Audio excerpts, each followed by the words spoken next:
Chapter 2292. Liang Jinshun and Liang Jinhui both smiled and responded. They couldn't wait. They couldn't wait to go to Zhao Yiner's house to work earlier, so that they could eat the food cooked by Zhao Yiner. They weren't that picky about their food, but ever since they stayed at Zhao Yiner's house for a while, they had been eating Zhao Yiner's cooking every day. When they returned home to eat the food cooked by their wives, they couldn't swallow it. They felt that it was tasteless, and their mouths had been raised to be picky. But because they couldn't eat, they were too picky. Later on, they lost a lot of weight. If they didn't come to Zhao Yiner's house to eat good food and nourish themselves, they didn't know when they could grow back the weight they lost. In the kitchen, Qian Zhonghu and the people hired by Zhao Yiner had already helped to clean up the bowls and chopsticks. They were cleaning up in the courtyard. The Liang family was still the same as before. They only knew how to sit and eat. They didn't have any intention of helping Zhao Yiner's house. Old Madame Liang couldn't stand it anymore. She pointed at her 2 daughters-in-law and 2 granddaughters and said, "Don't just sit there. Go and help out. There are still a lot of bowls and chopsticks that haven't been washed. If you help wash them, it'll be done sooner." After old Madame Liang finished speaking, her 2 daughters-in-law and 2 granddaughters were a little unhappy. Wu Zhenju immediately replied, "Mother, we're here to eat, not to help out. Speaking of which, we're guests. Who would let their guests do the work?" Guo Caixia pursed her lips and said, "Mother, aren't there people busy in the courtyard? Why would they need us?" Old Madame Liang snorted softly. "You're just lazy. You actually came up with so many excuses. Everyone was here for a banquet, so why couldn't they help out a little? Isn't your eldest sister's sister-in-law a guest too? How would she know not to be calculative and say that she's a guest?" Old Madame Liang's bossy attitude made her 2 daughters-in-law a little unhappy. What other people wanted to do was their business. What did it have to do with them? What a daughter-in-law was most afraid of was her mother-in-law's nagging. It was one thing for her to control them at home, but when she went out, she actually didn't give them any face and made them feel awkward. "Mother, you make it sound like we did something wrong. Why don't you say second sister and little sister? As aunts, we are the most important guests. It's not up to us to help." Wu Zhenju rebutted old Madame Liang without giving her any face. Old Madame Liang trembled with anger. This second daughter-in-law was becoming more and more outrageous. She didn't even have a good attitude when speaking to her. She even treated her as her mother-in-law. Liang Jinfen was afraid that old Madame Liang would order her around, so she hurriedly said, "Mother, it's not that I don't want to help. A few days ago, when I was harvesting rice, I accidentally cut my hand. The wound hasn't healed yet, so I can't touch water." Wu Zhenju rolled his eyes at Liang Jinfen. "Second younger sister, you really have a good reason. You can't do a big girl like your Lai Di, so why can't you do it? Why don't you order her around?" Liang Jinfen retorted unhappily. "My Lai Di hasn't done much manual labor since she was born. Her skin is soft and tender. If you let her do manual labor, what if her hands become rough and calluses form? What if they become ugly? She's a girl, so her hands are very important." Chapter 2293. Our family's ewer is also delicate. The main thing is that we as her uncle and aunt are more important guests than you as her aunt. Naturally, you should be the one helping eldest sister with the chores. Anyway, it's not suitable for our family to do it. Wu Zhenju continued to argue with Liang Jinfen. Neither of them was willing to fall behind, afraid that they would be at a disadvantage. "Second sister-in-law, aren't you going too far with your words? We're all guests, so what's the difference in status? Since you don't want to go, don't push the blame to me. You're obviously making us suffer. Why don't you think of our family when you're benefiting?" Liang Jinfen said in a bad mood. Old Madame Liang couldn't help but feel a chill in her heart when she saw her daughter-in-law and daughter quarreling because they were lazy. Neither side was good. What were they talking about? Seeing that the 2 of them were going to continue quarreling, old Madame Liang angrily stopped them. All right. Stop quarreling. It's so annoying. None of you are easy to worry about. I asked you to do some chores, but you're all here to eat at eldest sister's house. Each one of you is more diligent than the other." Old Madame Liang's expression was a little ugly, and her tone was very sharp. Normally, a gentle old lady would rarely show such a face. This time, she was so angry that she couldn't help but lose her temper. Wu Zhenju pursed his lips and wanted to say something, but he was stopped by Liang Jinhui's gaze. No matter what, old Madame Liang was his mother-in-law and an elder. He couldn't be too presumptuous with her. Although Wu Zhenju was a little unhappy, he listened to Liang Jinhui. Liang Jinfen felt uncomfortable and directly replied to old Madame Liang. Mother, you're saying it as if we're here to scrounge for money. Now that eldest sister's family is doing so well, what's wrong with us coming over to eat? Would eldest sister care about such a small amount of money? Old Madame Liang glared at Liang Jinfen and replied coldly. Haha, aren't you here to scrounge for money? It's your big sister's business that she's rich. Unless she takes the initiative to call you over. You're always leading a big family like this. Every time, you've been eating and taking money. If this isn't cheating, then what is? Liang Jinfen's face immediately turned red. She did have some thoughts of taking advantage of him. But she couldn't let old Madame Liang say it in front of everyone, right? She had lost too much face. Mother, why do you only know how to worry about such trivial things? Big sis didn't say anything, but you came here to say something. If you say something unpleasant, then you're just being nosy. Liang Jinfen said with a red face. Old Madame Liang was impressed by Liang Jinfen's shamelessness and lack of tact. Since Liang Jinfen was so shameless, there was no need for him to hold back. He could just say whatever he wanted. Your big sister is just too embarrassed to scold you. You have to be self-conscious. All of you are the same. Don't just think about taking advantage of others. Although the eldest daughter's family was rich, this was money that they had earned with their own abilities. Others could forget about trying to take advantage of the situation and reap benefits from it. Even blood-related brothers should settle accounts clearly. How can you always freeload like this? After a few more times, you'll be hated by others. Old Madame Liang's words were undoubtedly slapping the Liang family and Liang Jinfen in the face. It made everyone feel uncomfortable. Chapter 2294. Don't speak up for them, in case they don't realize it next time. Old Madame Liang said to Liang Jinxiao earnestly. Liang Jinxiao looked at her and didn't say anything. Actually, she was lying when she said she didn't care. Sometimes, the Liang family took advantage of others too much. But she couldn't say it out loud. If she did, she would be called stingy. She didn't care about the food, but she didn't feel good about being taken advantage of. Now that old Madame Liang said it, it made these people more self-aware. Otherwise, if they continued to do this, it would only become more and more annoying. Old Madame Liang said, If you really have self-awareness, you should leave now. Why are you still dawdling in the eldest girl's house? Do you want to freeload some food back? Or do you want her to send you back with a donkey cart? Old Madame Liang's words stabbed the Liang family and Liang Jinfen's thoughts. They did plan to pack some meat dishes for the banquet, and then used the excuse that it was too late to send them back with Zhao Yiner's family car. After all, it was very tiring to walk a dozen li. It wasn't easy to make the trip here. How could they walk when they were full? But now that old Madame Liang said it like this, even if they had this idea, they couldn't say it out loud. Otherwise, wouldn't they be admitting that old Madame Liang's words were true? That they were here to take advantage of others? Mother, what are you saying? Aren't we just resting a bit more? Can't we leave now? It's not like we don't have food at home. Who cares about eldest sister's food? You make us sound like beggars. My family isn't that poor. Liang Jinfen got up angrily and pulled her husband and daughter, preparing to leave Zhao Yiner's house. No matter what, she still wanted to save face. She couldn't let old Madame Liang make her sound bad. Moreover, their Su family was considered a wealthy family in the village. They usually ate a lot of meat. It wasn't worthwhile for them to put down their status for some food. The most important thing was to lose face in front of her eldest sister's family. The only pride she had left was her in-laws' family. The Liang family was also trying to save face. Since old Madame Liang had already said so, they couldn't possibly continue to refuse. Only then did they stand up reluctantly, somewhat reluctantly. Just thinking about how there was still more than a dozen miles to go back made him panic. Mother, don't we want to say a few more words and chat?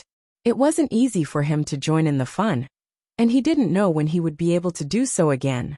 So what if he stayed a little longer and said a few more words? However, since mother has helped eldest younger sister to drive people away, we should also tactfully leave, lest eldest younger sister's family disdain us. Wu Zhenju said sarcastically, expressing her displeasure. Zhao Wenhua and Liang Jinxiao both looked awkward, and their expressions were slightly stiff. But since things had already come to this, they couldn't possibly try to persuade him to stay. Not only did it seem insincere, but it also made people feel that they were too fake. Compared to the others, Liang Xinyue was the most reluctant to leave. She had come this time hoping to see Mo Yan the most. Strangely, she hadn't seen Mo Yan's figure today, so she felt extremely dejected. Now that she had to leave Zhao Yiner's house, it meant that she had no chance of seeing Mo Yan today. She was rather reluctant to leave. Chapter 2295. Wu Zhenju hurriedly asked with concern. Yue, what's wrong with you? Liang Xinyue said with a bitter face. Mother, I can't take it anymore. My feet hurt so much. I walked more than 10 li today, and now it hurts so much. I have to walk more than 10 li back. How can I walk? Wu Zhenju frowned when he saw Liang Xinyue's appearance.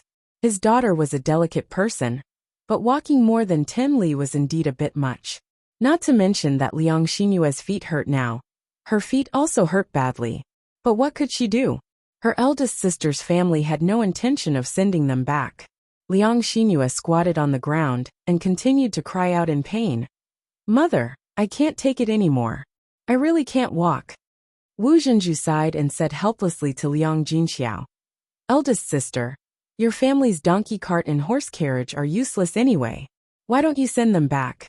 It saves us the trouble of walking more than 10 li back. Your brother, sister-in-law, and I are fine, but the children at home can't walk so much. No matter what, you're still an aunt. You can't just watch your nephews and nieces suffer, right? Liang Jinxiao frowned. She would be too stingy if she didn't send them back. But she really didn't have the time to send them back. Although the banquet was over, there were still many things to deal with. She had to invite old Zhao's family to eat the banquet. How could she have so much time to deal with it? Moreover, Zhao Yiner had to rest in the room because she was too busy at noon. If she had to send the Liang family back, it would take a lot of time to go back and forth. Zhao Yiner's body wasn't that good. She definitely couldn't take it. During this period of time, Zhao Yiner has been busy enough. She can't trouble him to worry about these small things. Even though Liang Jinxiao was not used to refusing, he still said honestly, Second sister-in-law, I'm really sorry. If I could send you back, I would definitely let Yun'er send you back. Yun'er has been busy the whole day and is tired enough. Wanyanyu still has to take care of things, and she doesn't have the time or energy to do that. He must be allowed to breathe and rest. The rest of my family doesn't know how to drive donkey carts or ox carts, so we can't send you there. So second sister-in-law, please forgive me. The next time I come over to play, I will definitely send you back when I have time. Liang Jinxiao's tone had already become very gentle. He explained the reason, and did not directly refuse in a bad mood. Even though Wu Zhenju felt uncomfortable, it was not appropriate for him to continue criticizing and mocking him. Liang Jinhui hurriedly said, Big sister, it's okay. Since your family can't spare the time, you don't have to send us. Your second sister-in-law is just saying it, don't take it to heart. Second brother knows that it's Tianan's wedding today. Your family has a lot of work to do, so it's normal that you don't have time today. Liang Jinxiao smiled and nodded at Liang Jinhui. Liang Jinhui called out to Wu Zhenju. That's enough. Can't you see that big sister's family is busy? It's fine if you don't want to help, but why are you causing trouble for them? It wasn't that Liang Jinhui was biased towards his younger sister, but he didn't want the relationship between the two families to be too strained. No matter what, he and his older brother would be coming to Zhao Yiner's house to build a pigsty. They could earn money from Zhao Yiner's family and eat Zhao Yiner's food. Sometimes, one had to consider the big picture and not haggle over small matters. Otherwise, one would only suffer losses. Chapter 2296. Liang Xinyue, who was still squatting on the ground, heaved a sigh of relief when she heard this. She wanted to stay at Zhao Yiner's house. If Zhao Yun'er really used the donkey cart to send them back, then wouldn't she have no excuse to stay? That was just right. Liang Xinyue continued to pretend to be in pain and grumbled a little.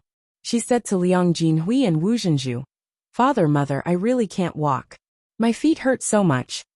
Wu Zhenju frowned and asked Liang Jinhui, "Look, without a cart, how can Yue go back if she can't walk? Why don't I carry her back?" Liang Jinhui thought about it and felt that this was the only way. What else could he do? Wu Zhenju's face darkened. He hurriedly said, "You're carrying her? She's such a big girl.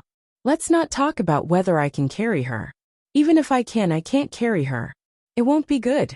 If those gossipy old women in the village see us, they'll start gossiping again. Yue has reached the age of marriage and still needs to find a husband. We can't let gossip spread. Otherwise, it won't be good for Yue." Liang Jinhui thought about it and felt that Wu Zhenju's words made sense. After all, Liang Xinyue was a big girl. Even if he was Liang Xinyue's father, he couldn't carry his daughter in public. What else can we do? Yue can't walk, and I can't carry her. Are you guys going to support her? Liang Jinhui asked Wu Zhenju. Liang Xinyue hurriedly said, "Father, who can support me? Even if they can't do this, right? It's more than 10 miles away. By the time they carry me back, it'll probably take until the sky turns dark." Liang Jinhui was a little helpless. This won't work, that won't work. Then what else can we do? We can't just fly back without doing anything, right? You don't have wings, you can't fly. Liang Xinyue finally revealed her purpose. "Father, mother, didn't Sister Z stay overnight at eldest aunt's house after her leg was injured? How about this? I'll stay at eldest aunt's house tonight and go back tomorrow when my leg is better." After saying this, Liang Xinyue glanced at Zhao Wenhua and Liang Jinxiao to see if they would refuse or agree. When Liang Jinhui heard this, he was silent for a few seconds. His daughter's idea was indeed feasible. Wouldn't he be able to walk back by himself tomorrow, after his foot recovered? Liang Jinhui then discussed with Liang Jinxiao, "Sister, why don't we let Yue stay at your house for the night? Your house is big, so you should be able to give her a room to sleep in for the night. We really can't bring her back.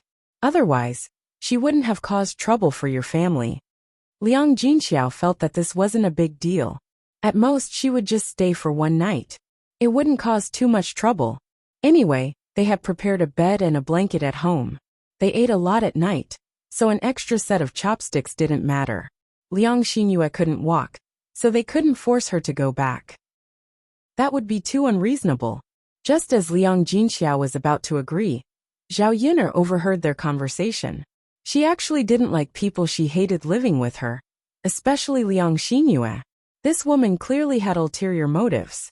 It would be fine if she really couldn't walk barefoot, but she was afraid that she had said it on purpose to stay. When the Liang family was about to leave, her eyes revealed her reluctance to part with them.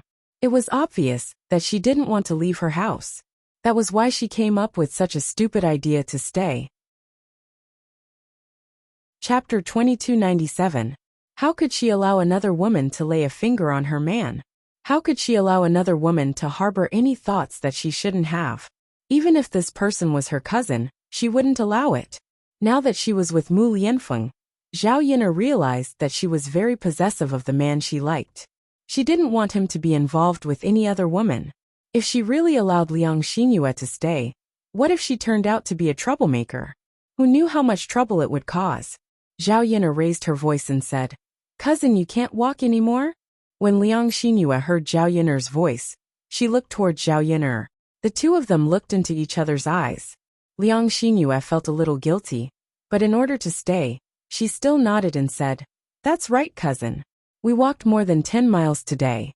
Now my feet are completely sore and I can't walk anymore. So I can't go home. I want to stay the night at your house. You have a lot of rooms. I'm sure you can give me one. When my feet are better tomorrow, I'll go back by myself." "Cousin, you can't be so petty that you won't let me stay the night, right?" Zhao Yun'er sized up Liang Xinyue, and the corners of her mouth turned up in a cold smile. She had already spoken so harshly. What else could she say? If she rejected her, wouldn't she be admitting that she was petty? However, Zhao Yun'er wasn't a sensible person. She wouldn't really let Liang Xinyue stay just because of her pride. Instead, she replied to Liang Xinyu mockingly, "Cousin, it's only been more than 10 miles and your feet are already sore. You're really delicate. It's fine if you're a rich young lady, but we country girls run here and there every day. You shouldn't be like this." Zhao Yun'er was implying that Liang Xinyu was lying. Liang Xinyue's ears instantly turned red. Then she hurriedly said, "Cousin, what do you mean by that? Are you saying that I'm lying?" Zhao Yun'er's lips turned up. "I didn't say that. It's what you think. Could it be that you're really lying? Your feet don't hurt?" Liang Xinyu then realized that she had been tricked by Zhao Yun'er. She looked embarrassed and said, "Cousin, what are you saying? I'm not that kind of person. My feet really hurt and I can't walk.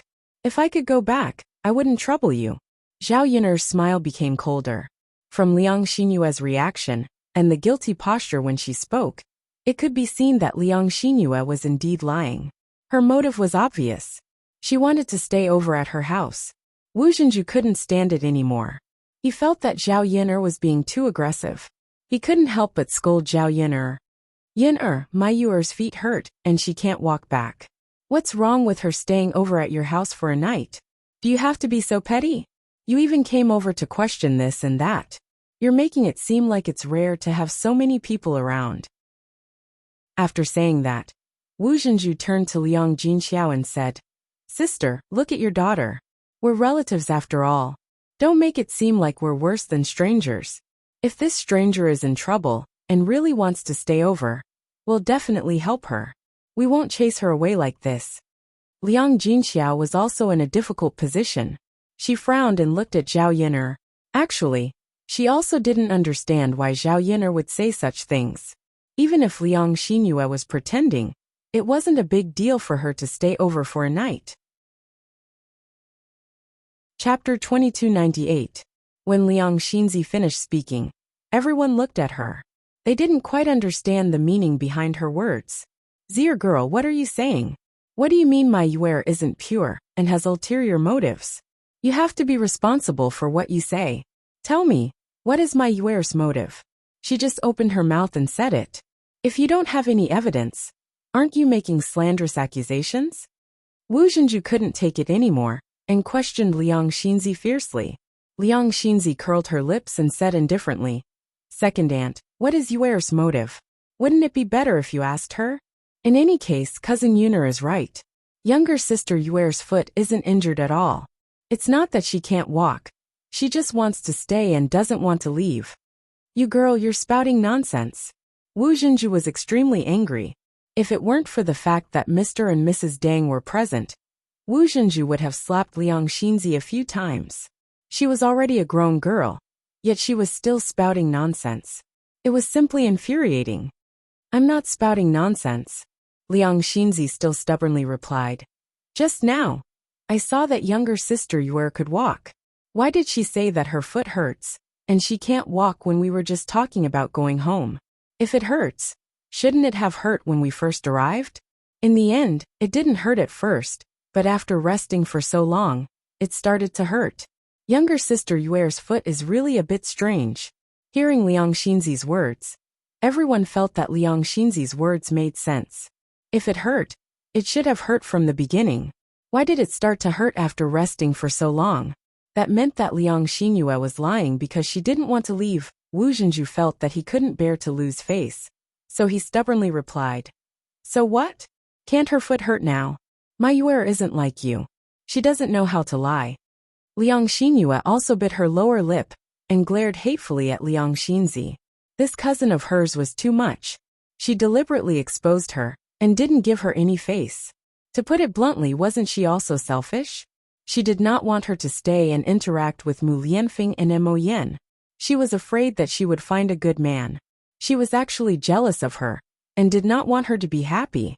If she wasn't able to stay overnight at Zhao Yun'er's house today, she would definitely fight Liang Xinzi to the death. The more Liang Xinyu thought about it, the angrier she got. Liang Xinzi curled her lips and no longer spoke. Anyway, she had already said what she wanted to say. Presumably, Zhao Yun'er knew that Liang Xinyu was lying. With Zhao Yun'er's character, she would definitely not allow Liang Xinyu to stay. Zhao Yun'er was even more determined not to let Liang Xingyue stay overnight. This woman liked to pretend so much. She wanted to see how long Liang Xingyue would continue pretending. Zhao Yun'er gave Xiao He a look. Xiao He had basically become intelligent. He immediately understood Zhao Yun'er's intentions. He barked at Liang Xingyue a few times before quickly lunging towards Liang Xingyue. Liang Xingyue paled in fright from Xiao He's fright. Her face paled in an instant. Zhao Yun'er called out in a hurry. "Oh no, my dog has gone crazy. Everyone move away. I'm going to be bitten by the dog. Otherwise, I won't be responsible if I lose a piece of meat." The other people in the room moved away in fright, afraid that Xiao He would bite them. Just how painful would it be if Xiao He's long teeth sank into her flesh? In her panic, Liang Xingyue did not think too much. She quickly charged out. Chapter 2299. Liang Xingyue ignored Wu Zhenju when it was a matter of life and death. She rejected him directly. "Mother, I can't do that. You should get up on your own. This dog is coming for me. I have to run." Thus, Liang Xingyue ignored Wu Zhenju's shouts and turned to leave, leaving Wu Zhenju behind. Wu Zhenju's heart sank when he saw how his daughter treated him. Normally, he would give his all to this daughter of his. But in an emergency, his daughter abandoned him without caring about her safety. In Liang Xingyue's eyes, her life was more important than her mother's. She had doted on her in the past for nothing. Now, it seemed that she was a heartless person. Wu Zhenju's face was bitter. He thought that Little Black would chase after him and bite him. He kept thinking that it was over. However, he didn't expect that Little Black would bypass him and chase after Liang Xingyue. Wu Zhenju heaved a sigh of relief. It seemed that he didn't have to suffer anymore. As for whether Liang Xingyue would be bitten, he didn't know. However, because Liang Xingyue's actions just now had made Wu Zhenju's heart cold, Wu Zhenju didn't want to care about his daughter's life or death. When Liang Xingyue ran into the courtyard, she thought that she had left Little Black behind. However, when she turned around, Little Black was running straight for her. Liang Xingyue's face turned pale with fright. She quickly broke into a run.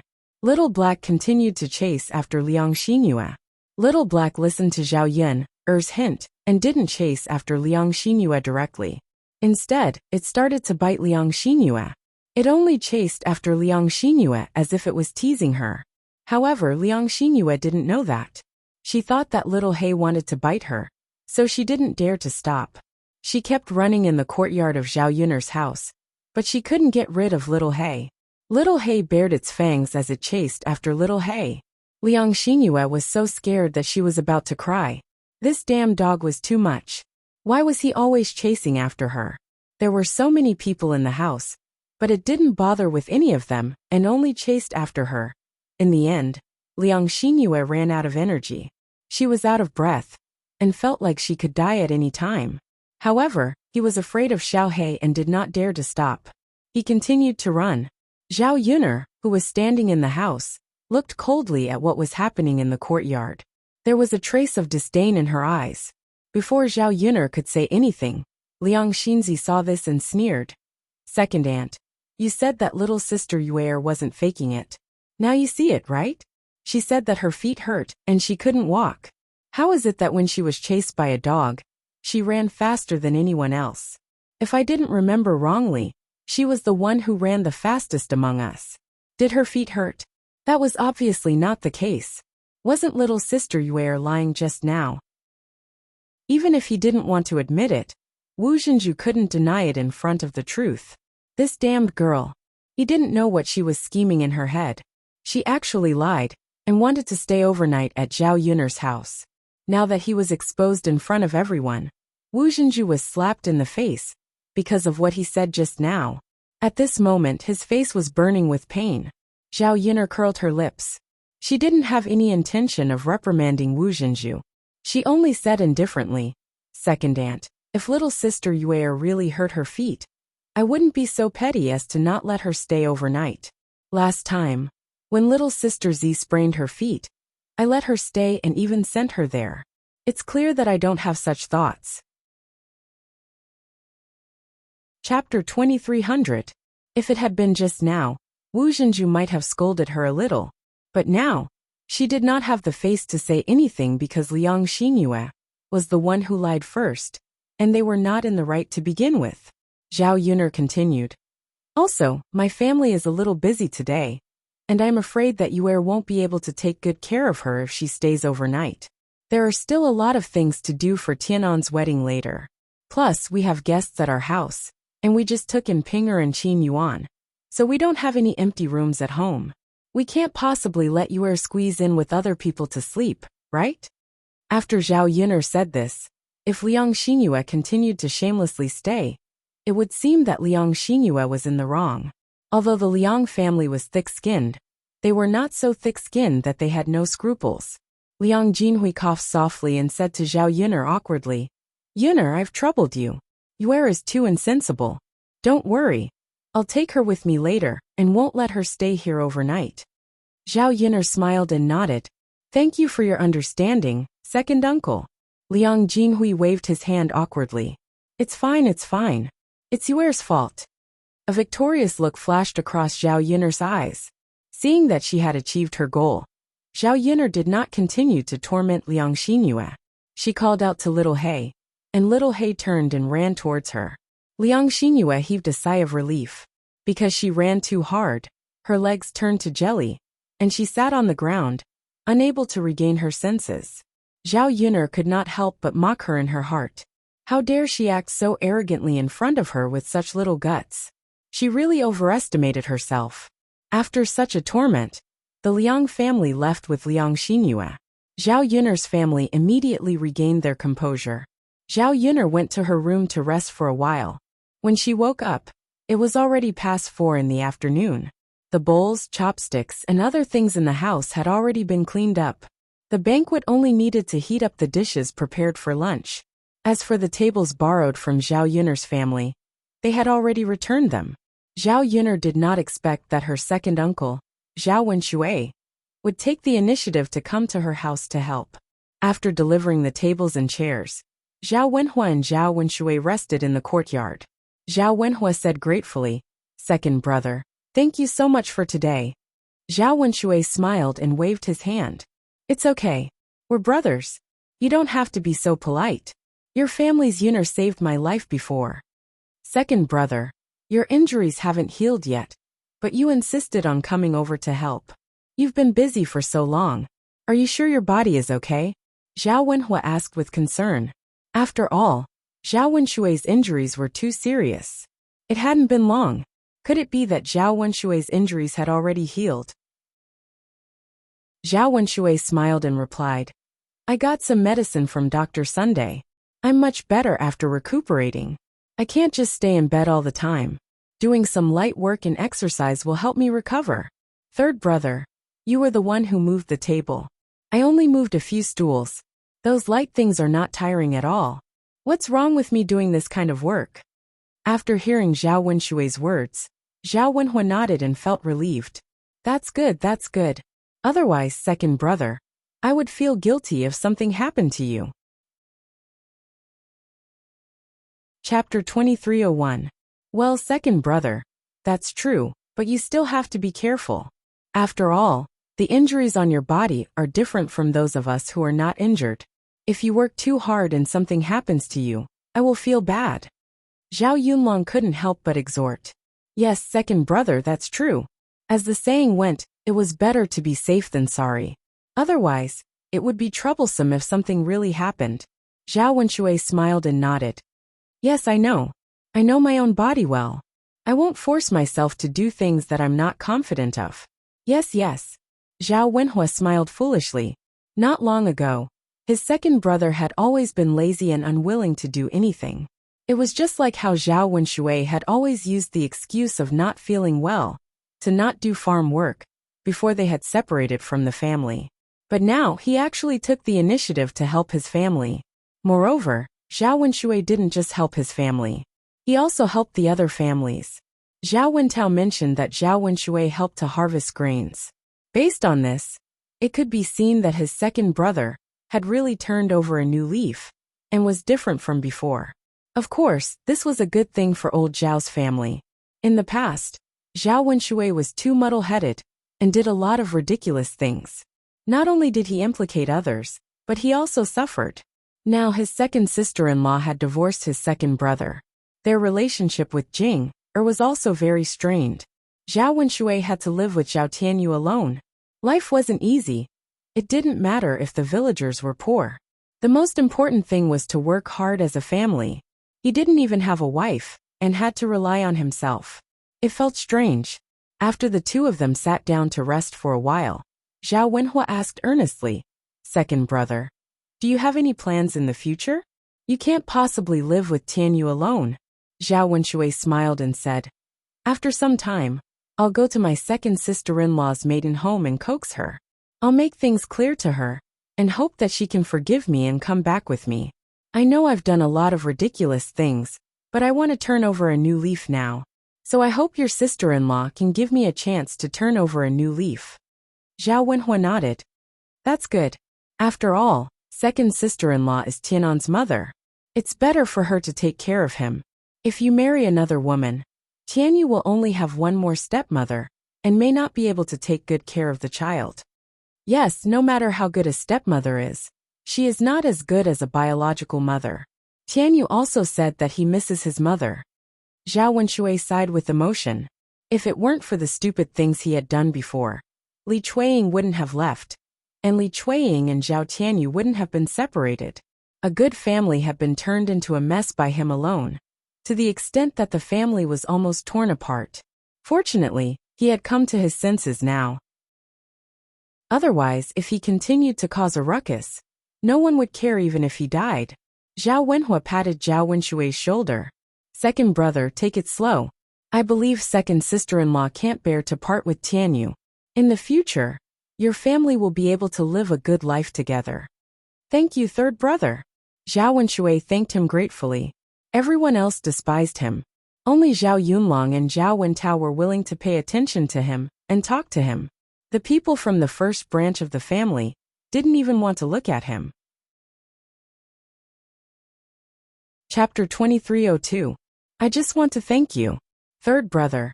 Thank you for not despising second brother. I'm a useless person. I've caused too much trouble for others in the past. Zhao Wenshui's face was full of guilt and annoyance. He also felt a little disgusted with himself. Zhao Wenhua hurriedly comforted him. "Second brother, we're brothers. No matter how many mistakes you've made, brothers should be more tolerant and forgiving. As long as it's not outrageous, it's really unforgivable." Zhao Wenshui's heart was deeply moved again. With Zhao Wenhua's words, Zhao Wenshui felt that he was not alone at this time. He still had brothers who supported him behind him. For the sake of his brothers, he had to be a good person, and not let them down too much. As the two of them spoke, Zhao Yiner's kitchen started to get busy again. They still had to continue preparing for the banquet. However, because only old Zhao's family would be eating together, there was not much to prepare. There were many meat and vegetable dishes left over from the lunch banquet, so there was no need to make too much of a fuss. These leftover dishes only needed to be heated up a little, and could be eaten. Today's incident was indeed a little troublesome. Zhao Yiner guessed that not everyone could come to the banquet at old Zhao's house. Fifth uncle and fifth aunt were afraid that the two children would do the same to others, so after lunch, they rushed back to town. Zhao Xinhui was beaten 30 times with the paddle, and was now lying half-dead in old Zhao's house. Hua Chunhua was so anxious that she was in no mood to come over for lunch. She did not eat at lunch, and only asked for something to fill her stomach. After returning home, she directly guarded Zhao Xinhui, afraid that something would happen to Zhao Xinhui. However, when night fell, she still did not see Zhao Xinhui wake up. Hua Chunhua was anxious.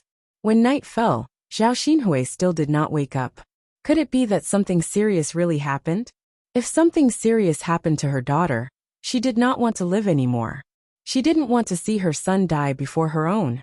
The more Hua Chunhua thought about it, the more regretful she felt. Why didn't she stop Zhao Xinhui and Qin Yuan from getting together earlier? Or she should have asked them to keep a low profile and not be so ostentatious. Otherwise, they wouldn't have been punished so severely today. Although Hua Chunhua cared about money and agreed to let Zhao Xinhui and Qin Yuan be together because of money, she felt that compared with her daughter was more important. After all, one could only enjoy life if they were alive. There were some things that money could not make up for. Zhao Baoshan also returned to old Zhao's house. He sat in old Zhao's courtyard and smoked. Although he didn't say anything, he was worried about his daughter's situation. If he really couldn't make it, he would have to send his child away. He would feel very sad. When it was almost time for the banquet to start, Zhao Benshan called out to Hu Chunhua, who was in the room. "Old woman, we should go to old third's place. Otherwise, he will have to trouble himself to invite us over." When Hu Chunhua saw that Zhao Xinhui showed no signs of waking up, she replied unhappily, "Our daughter is already in this state. Who would be in the mood to eat? If you want to go, you can go. In any case, I won't go."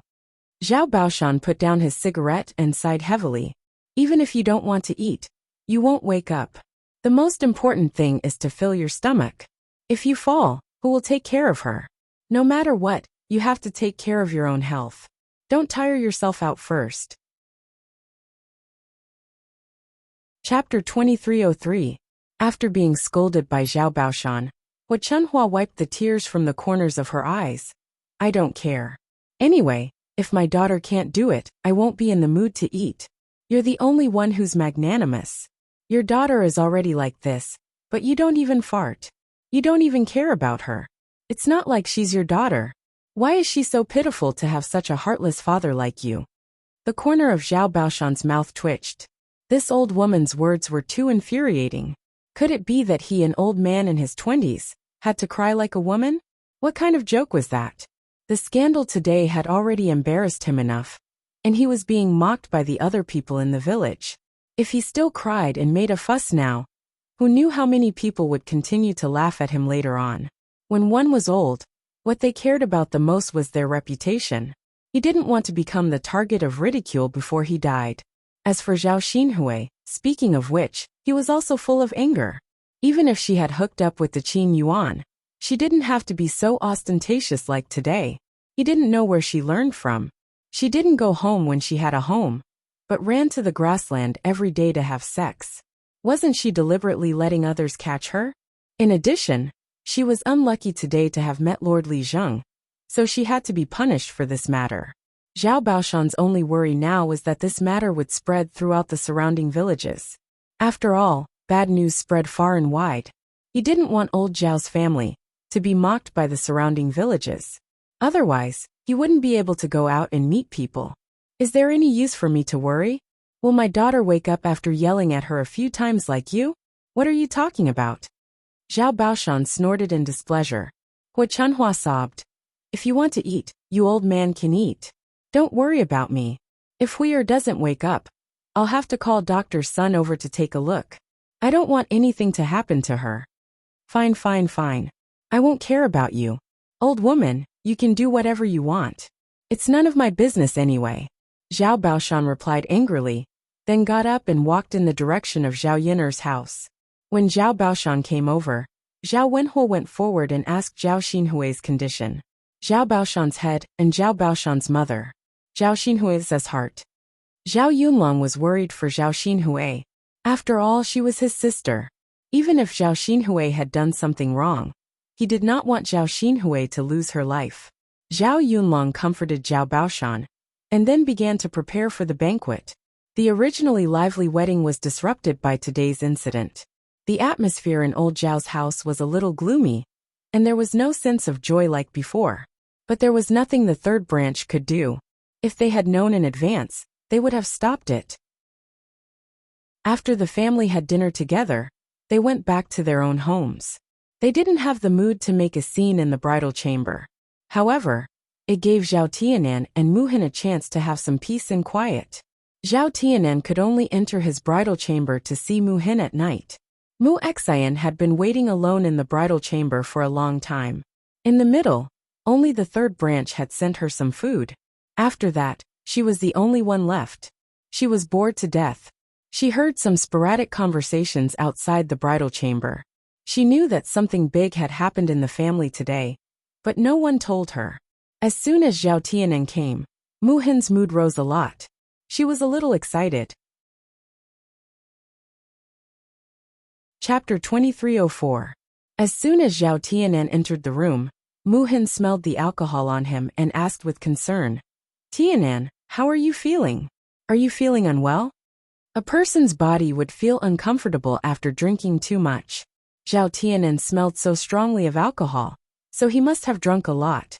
At the thought of this, Mu Hin's heart was full of worry. Zhao Tianan only felt that his chest was stuffy, and his head was a little swollen. After drinking so much alcohol, he did feel a little uncomfortable. Unlike those who could drink, no matter how much they drank, nothing serious would happen to them. However, he was different. After drinking, his body felt very uncomfortable. However, this was his first marriage in his life, and it was very inappropriate for him to refuse to drink at this time. For such a joyous occasion, in accordance with tradition, he had to resist the urge to drink more. Now that he had entered the bridal chamber, he only felt that his whole body was empty. Finally, he could stop drinking and go see his wife. He had been thinking about Mu Hin since this morning, and had been thinking about her all day. He was very anxious, and now they were finally in the bridal chamber. Zhao Tianan quickly quickened his pace and walked toward Mu Hin. When he sat down next to Mu Hin, he smiled and replied, I'm fine. That's good. Mu Hin responded bitterly. Zhao Tianan had already grabbed Mu Hin's hands and held them tightly.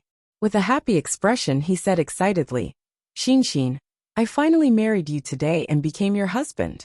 From now on, you are my wife, and we will live happily in the future. Mu Hin responded. She was full of anticipation for Zhao Tianan's words. Tianan, hurry up and take off the veil on my head. Mu Hin urged somewhat impatiently. She couldn't take off the red veil on her head herself. It had to be done by the groom. Only then did Zhao Tianan react. He was so excited that he didn't even know to remove the red veil. Before taking off Mu Hin's red veil, Zhao Tianan was looking forward to it. She wondered what Mu Hin looked like under the red veil. Looking at the new clothes that Mu Hin was wearing today, she was exceptionally beautiful. Her face must be even more beautiful. After removing the red veil, Zhao Tianan was pleasantly surprised by Mu Hin's outfit. She did not expect Mu Hin to be so beautiful. Her beautiful face was fair with a tinge of red, and her long eyelashes were like a pair of butterfly wings under the light. Her delicate little face and thin lips made her look especially charming. He knew that Mu Hin was delicate and pretty, but he didn't know that Mu Hin would be so beautiful after dressing up. Especially with the pearl hairpin on her head, she looked like a delicate and beautiful flower. Looking at such a beautiful bride, Zhao Tianan felt his heart skip a beat. Then he couldn't help but praise, Xin, you're really beautiful today. A tinge of red appeared on Mu Hin's cheeks, and she lowered her head in embarrassment. She didn't dare to look into Zhao Tianan's eyes. She had only just seen Zhao Tianan's handsome appearance today. No wonder her sister praised him. After seeing him, she knew that Mulan was not exaggerating. Zhao Tianan was indeed much more handsome than usual today. Such a groom would naturally charm a group of young ladies. Zhao Tianan knew that Mu Hin was embarrassed, and so was he. Both of them were thin-skinned, but one of them had to take the initiative to enter the bridal chamber first. Chapter 2305. Zhao Tianan moved closer to Mu Hin shyly and whispered into Mu Hin's ear. Xin, don't lower your head. You're so beautiful today. Let me take a good look at you. It would have been better if Zhao Tianan hadn't said anything. Once he did, Mu Hin became even more shy. She lowered her head and replied softly and shyly, Tianan. Xin, we're husband and wife now. You don't have to be so shy in front of me. Zhao Tianan took Mu Hin's hand and said earnestly. After hearing Zhao Tianan's words, Mu Hin slowly raised her head. The two of them looked at each other, and they both looked a little shy. Zhao Tianan's handsome appearance today made Mu Hin feel like she couldn't get enough of him. She was so lucky to be able to marry such a man. She probably had no idea how many people were envious of her. At the thought of officially becoming Zhao Tianan's wife from today onward, Mu Hin was full of anticipation and excitement for their future life. The two of them looked at each other for a while, and felt the atmosphere slowly warming up. Zhao Tianan moved closer to Mu Hin and said, Xin, it's already very late. We're going to consummate our marriage. At the mention of consummating their marriage, Muhin's face suddenly flushed red like a monkey's butt. That was because she knew what it meant to have sex with Zhao Tianan, and that was to do embarrassing things with him. In fact, her heart was also full of anticipation, but she was also a little nervous and embarrassed. After all, that kind of thing was too intimate. Tianan. Zhao Tianan saw Muhin's shyness and said, Xin, we're husband and wife now. It's only right for us to do this kind of thing. We're going to have babies together in the future.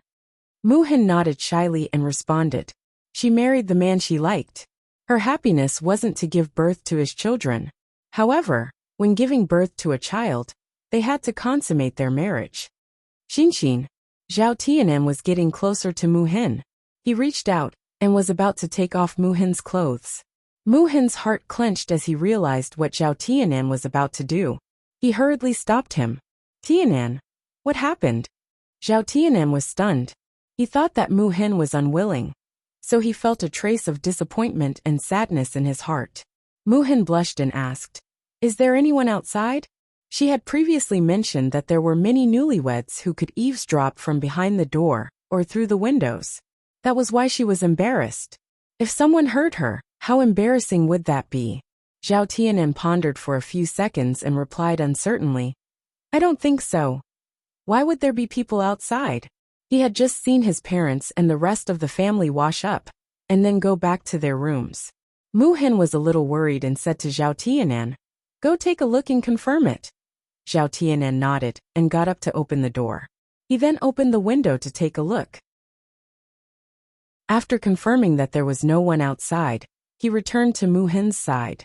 Xin, there's really no one outside. Can we consummate our marriage now? Zhao Tianan was a little impatient. It was said that every minute of the night was worth 1,000 gold. He had tasted that feeling before, and he still missed it. However, before he married Muhin, he and Muhin had maintained a level of restraint. Other than that one accident, they had never done it. However, that didn't mean that he didn't want it. As a normal man, how could he not have such needs? Chapter 2306. She was his wife. They were getting married today, and consummating their marriage at night. They should do what they should do now. However, when Zhao Tianan approached Muhin again, he was stopped by Muhin again. Xin, what's wrong? Are you unwilling? If you're unwilling, I won't force you. Let's sleep now. Although Zhao Tianan wanted to, he still respected Muhin. If Muhin didn't agree, he didn't want to force her to do something she didn't like. Muhin blushed and shook her head. No, Tianan, there's light in the room.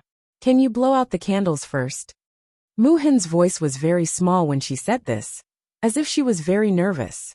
After saying this, she lowered her head even more. Zhao Tianan knew that Muhin was embarrassed, so he went to blow out the candles. This time, when he approached Muhin again, Muhin didn't refuse. Zhao Tianan got to eat meat as he wished. The two's intimate moment was even more precious. After a night of torment, both of them felt sore all over when they woke up the next day. When they woke up, it was already 9 o'clock in the morning. The sun was already shining through the window. The rest of old Zhao's family had also woken up, except for the two of them. However, Zhao Yin'er's family was very understanding. After all, it was a night of intimacy, so it was normal for them to sleep too late and wake up late the next day. When Muhin entered the house, Zhao Yin'er's family was very happy to have another member. Especially Zhao Wenhua and Liang Jinxiao, who already had grandchildren, now hoped that Muhin could give their third branch a few grandchildren. Muhin woke up in the morning and ate breakfast under Zhao Yin'er's warm hospitality. She looked very embarrassed. When other people married into their in-laws' family, they had to wake up early every day to serve their in-laws. However, she was lazy on the first day and slept until this time. Muhin was afraid that she would leave a bad impression on Zhao Yin'er's family. However, she found that her worries were unnecessary. Zhao Yin'er's family was very nice. They did not say a word about her. Instead, they were considerate and concerned about her. To be able to marry into such a family, Muhin felt that she had already reaped the blessings of 8 lifetimes. On top of that, she married the man she loved, which made her think that the heavens were looking out for her. In the morning, Zhao Ping, and Ma Xiaofeng went to the restaurant in the town. Now that Qin Yuan was bedridden, the restaurant really needed someone to take care of it. Zhao Ping knew that Qin Yuan had no one to take care of him. Therefore, when she went to the restaurant this time, she entrusted most of the restaurant's matters to Ma Xiaofeng. She asked Ma Xiaofeng to help her take care of the restaurant during this period. She did not have to worry about the restaurant's matters and could devote herself to taking care of Qin Yuan's injury. Ma Xiaofeng took over the restaurant. In fact, Zhao Ping and Qin Yuan did not do much before. Basically, the restaurant's management was all Ma Xiaofeng's ideas. Zhao Ping and Qin Yuan did not play a big role. If it were not for Ma Xiaofeng's clever mind, which was better than Zhao Ping and Qin Yuan's scheming, the restaurant's business would not be as good as it was now. Zhao Ping trusted Ma Xiaofeng completely. Naturally, she was relieved to leave the restaurant to her. After arranging the restaurant's matters, Zhao Ping rushed back to Shuilan village from Yang City. She could not wait to see how Qin Yuan was doing. Chapter 2307. Qin Yuan was her only hope. She only hoped that he could be well. Only then would everything she did now be worth it. Among the things she bought, there were tremella, longan, red dates, brown sugar, and so on. They were all things that nourished the blood. This time, Qin Yuan was hit 50 times with the plank, and quite a lot of blood seeped out of his buttocks. Since yesterday, Qin Yuan's face had been pale. It was obvious that his blood was insufficient. Thus, she should buy some things that nourished the blood. This way, Qin Yuan could recover faster. Once she returned to the third branch, Zhao Ping went straight to Qin Yuan's room to check on Qin Yuan's situation. At this time, Qin Yuan was already awake. He lay on the bed, not daring to move. Because his buttocks were injured, he could not lie down to sleep. After lying on the bed for such a long time, there was an indescribable soreness all over his body. If he were to crawl for a while longer, his body would probably be crippled. "Big brother Yuan, how are you?" Zhao Ping asked with concern. Qin Yuan said with a bitter face, "My body hurts. My buttocks also hurt." Sigh. Zhao Ping sighed heavily, her face full of heartache. If only she was the one who was suffering right now, it just had to be Qin Yuan. It was a pity that this kind of pain could not be transferred. No matter how uncomfortable Qin Yuan was, he could only bear it alone. "Big brother Yuan, just bear with it for a while more. It will slowly get better." Zhao Ping consoled him. Qin Yuan gritted his teeth and replied, "I know." Even if he did not bear with it, there was no other way. If he wanted to blame someone, he could only blame himself for having to have sex with Zhao Xinhui in the wild. Otherwise, he would not have been discovered by others, causing him to suffer such pain. However, there was no medicine for regret in this world. What happened was what happened. "Big brother Yuan, rest well. If there's anything you need me for, just let me know. I've already handed the restaurant over to Little Feng to manage. From today onwards, I'll accompany you at all times to take care of you. You must be bored in the house by yourself. Not only can I take care of you, but I can also chat with you to pass the time. It's better than you being alone in the house." Zhao Ping said to Qin Yuan with a smile. Qin Yuan looked at the woman in front of him with gratitude. Only Zhao Ping stayed by his side to take care of him without any complaints. He was afraid that he would owe her more and more. "Zhao Ping, you are a good woman. I was blind in the past. I didn't know how to cherish you," Qin Yuan said. He had never said such a thing before, but this time he said it from the bottom of his heart. Zhao Ping was touched and happy when she heard it. She held Qin Yuan's hand and said with a smile, "Big brother Yuan, it's enough to hear you say that. Let the past be the past.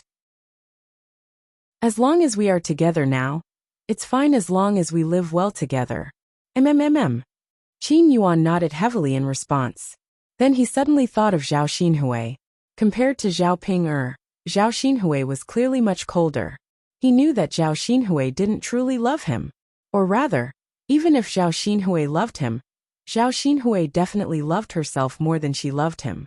She had also received 30 paddles this time. Originally, she was already injured, and her body wasn't good. He didn't know if she could survive this time. Although Zhao Xinhui had broken his heart, Qin Yuan still couldn't help but ask about Zhao Xinhui's situation, because of his feelings for her. Ping.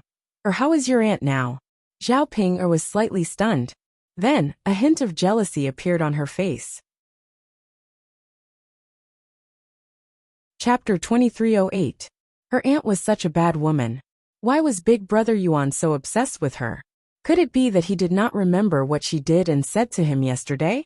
Could it be that he still wanted to stick to her? It was said that women loved bad men. Could it be that this saying applied to women as well? Men loved bad women too? Was it because her aunt was bad that she seduced her Big Brother Yuan?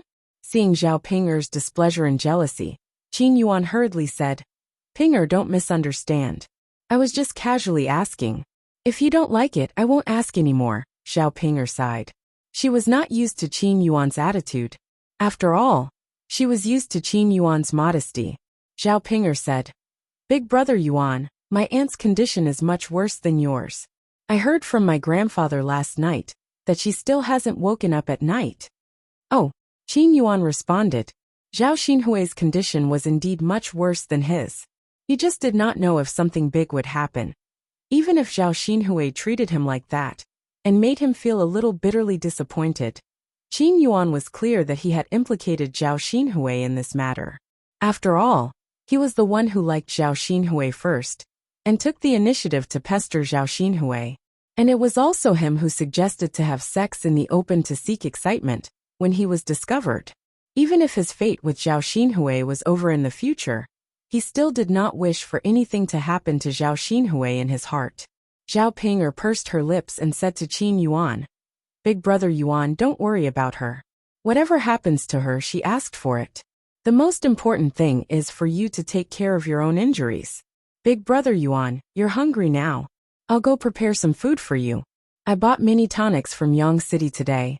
I'll go and stew some longans for you now. Qin Yuan was still thinking about Zhao Xinhui, so he nodded absent-mindedly when Zhao Pinger talked to him. Zhao Xinhui carried his things and walked out of the house. When he arrived at the kitchen, he saw Mu Hin sitting idly in the courtyard. He was a little displeased. In Zhao Pinger's opinion, it was all because Mu Hin took away Zhao Tianan that Ma Xiaofeng couldn't be with Zhao Tianan. Because of Zhao Tianan's marriage, Ma Xiaofeng was very sad yesterday, and she saw it all. At this moment, Zhao Ping couldn't help but feel indignant for Ma Xiaofeng. Ma Xiaofeng was clearly so much better than Mu Hin. Why did this silly brother of hers take things too hard and choose Mu Hin instead of Ma Xiaofeng? Perhaps it was because Mu Hin's vixen methods were too powerful, and Ma Xiaofeng couldn't beat her, so he lost. Mu Hin also felt Zhao Ping's scorching gaze on him. He stood up a little fearfully and called out to Zhao Ping, big sister. Zhao Ping was Zhao Tianan's big sister after all. Now that she was married to Zhao Tianan, Zhao Ping was also her big sister.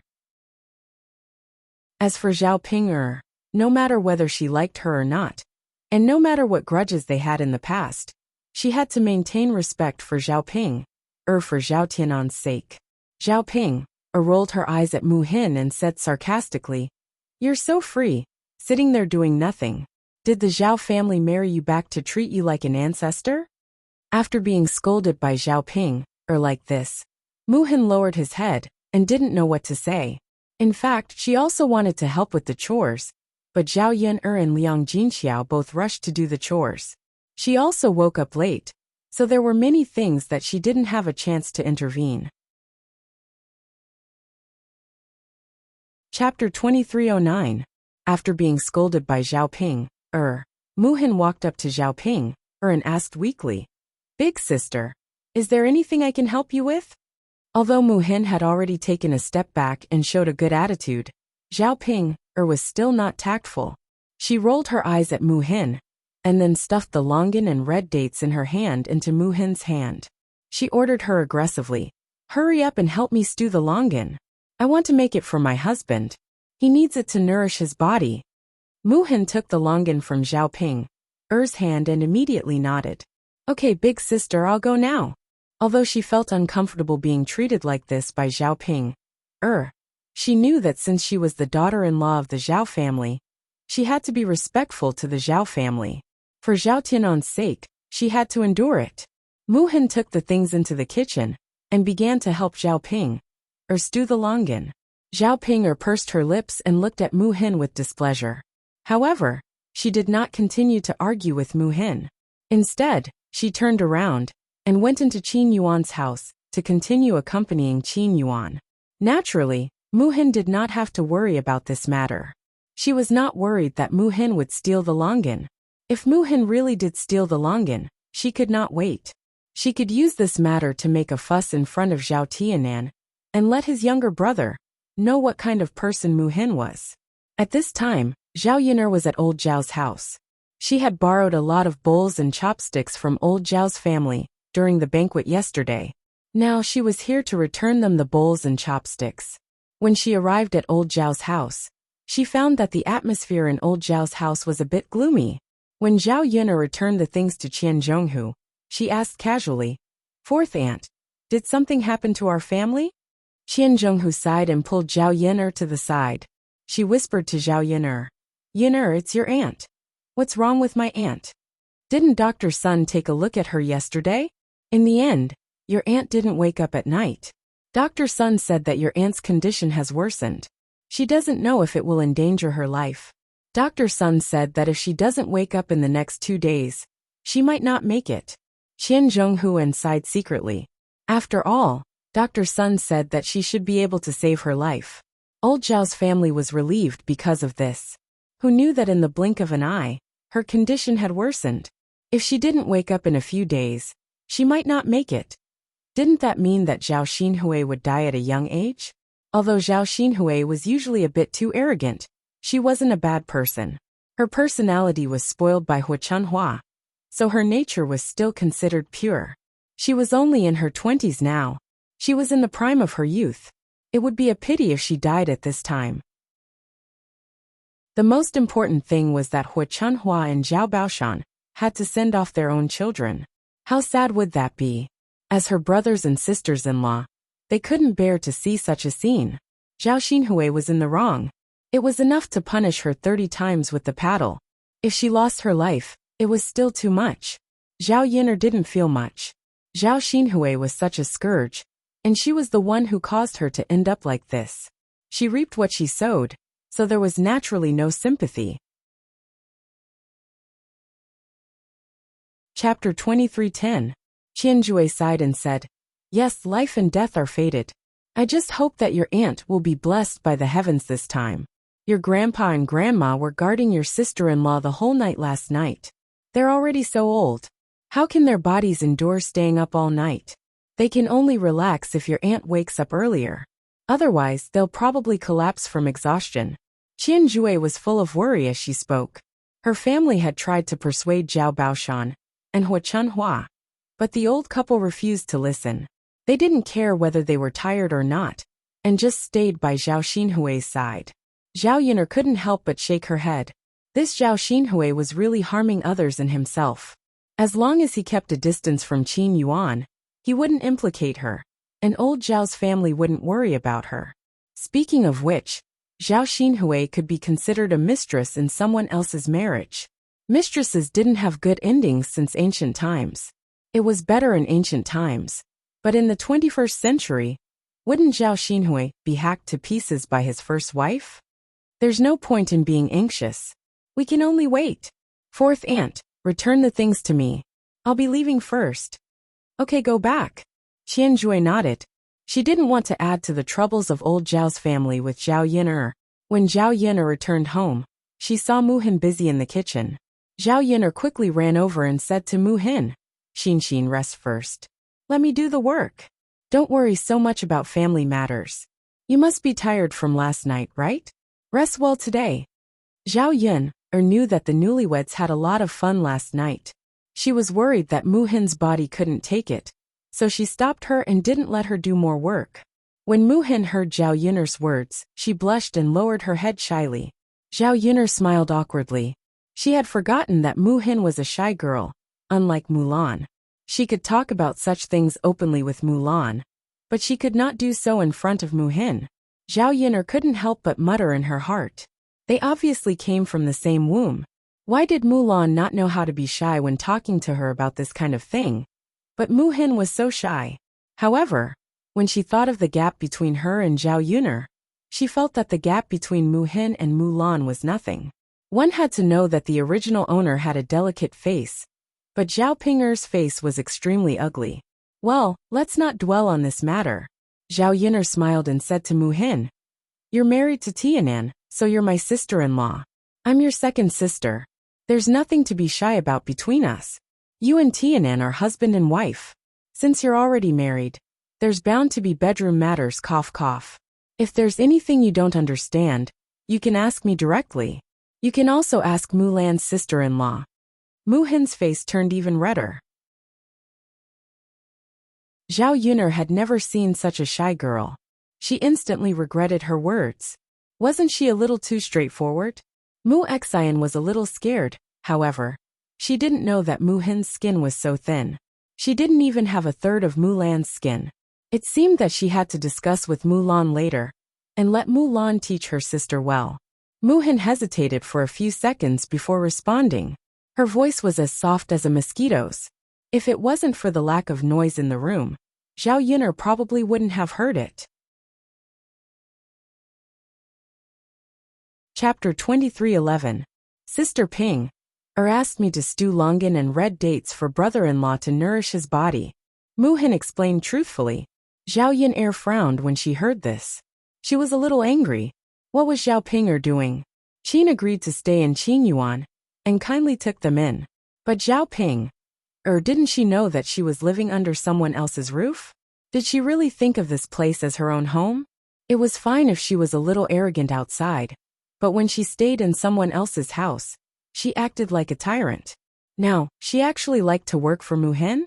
Zhao Yuner had already imagined the scene of Zhao Ping'er ordering Mu Hin to work. She knew that Zhao Ping'er was unhappy with Mu Hin because of Ma Xiaofeng. This time, she asked Mu Hin to stew longan and red dates, so she definitely didn't have a good attitude. Mu Hin's personality was relatively soft, and she was always modest. Even if Zhao Ping'er went overboard, Mu Hin definitely wouldn't take issue with Zhao Ping'er, but that didn't mean that Zhao Yuner didn't take issue with it. Zhao Yuner held Mu Hin's hand and asked, "Did she order you to do this?" Seeing Zhao Yuner's gloomy face, Mu Hin was slightly shocked. She was afraid that Zhao Yuner would quarrel with Zhao Ping'er because of her.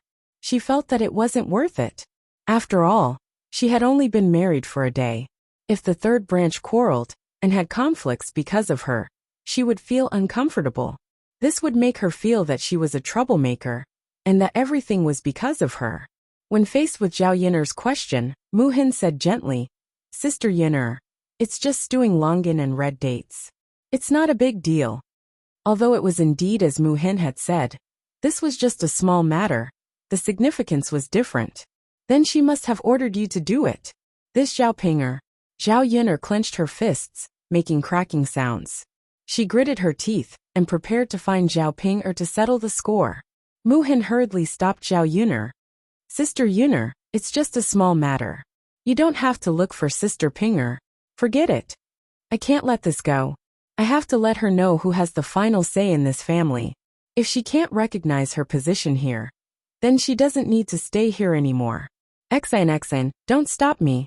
You have to know that with Zhao Ping'er's character, there will be a second time after the first time.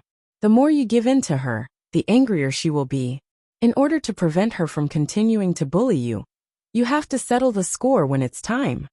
Ignoring Mu Hin's obstruction, Zhao Yuner directly rushed into Qin Yuan's house. Mu Hin could only follow behind Zhao Yuner anxiously. She was worried that Zhao Ping'er would misunderstand that she had deliberately said bad things in front of Zhao Yuner. If she had known this would happen, she wouldn't have replied to Zhao Yuner like that. After hesitating for a few seconds, Mu Hin hurriedly followed after her. The moment they entered Qin Yuan's house, Zhao Yuner coldly called out Zhao Ping'er's name. "Zhao Ping'er." Zhao Ping'er looked up unhappily. "Zhao Yuner, what are you shouting for? Can't you see that my big brother Yuan is injured and needs to recuperate? Then come out." Zhao Ping'er was afraid that Zhao Yuner would disturb Qin Yuan. Qin Yuan unwillingly followed Zhao Yuner out of the house. "Zhao Yuner, did you eat a firecracker? Why are you looking for me with such a huge temper?" Zhao Ping'er asked in annoyance. However, just as she spoke, Zhao Yin'er slapped Zhao Ping'er hard across the face. She only heard a slap. After a few seconds of sluggishness, she recalled Zhao Ping'er's shrill scream.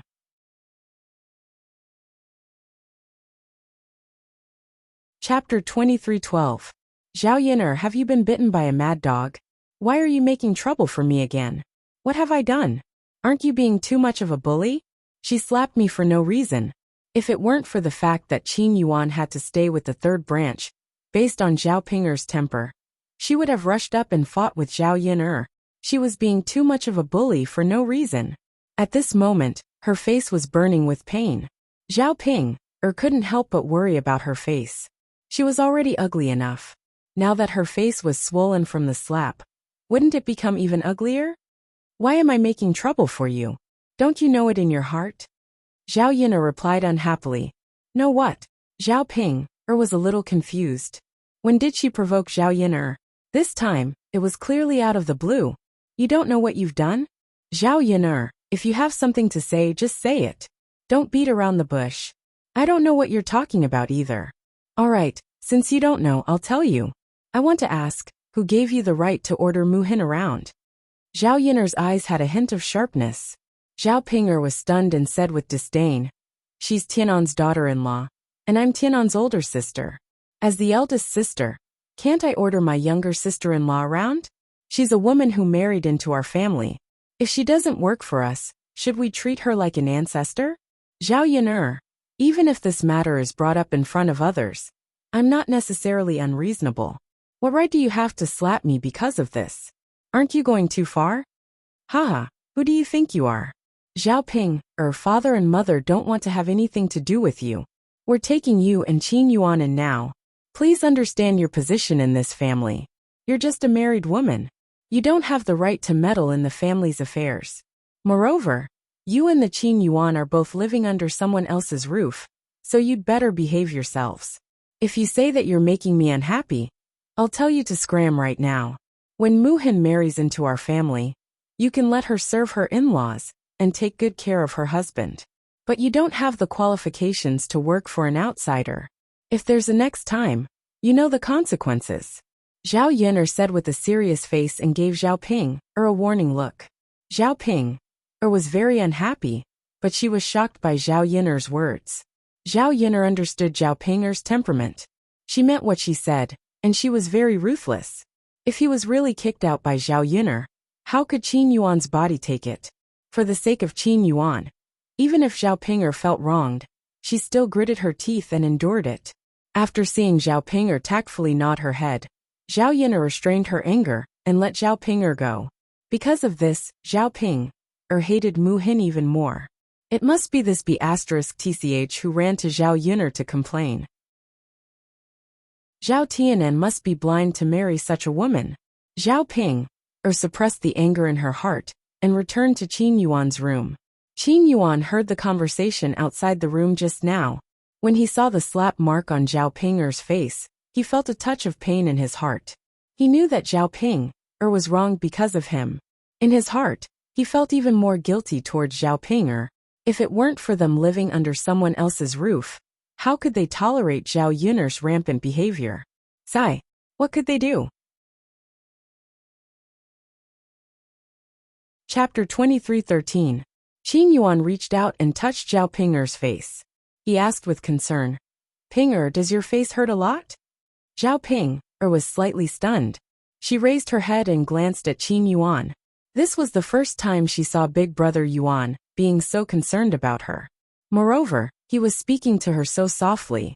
It was completely different from before. It was precisely because of this that Zhao Ping'er felt flattered. This was because Qin Yuan was something she did not dare to hope for. Meeting Qin Yuan's eyes, Zhao Ping'er bit her lower lip. She then shook her head and said, Big Brother Yuan, don't worry. It doesn't hurt. It's just a slap. It's okay. Zhao Ping'er was afraid that Qin Yuan would be worried about her, so she deliberately said that it was okay.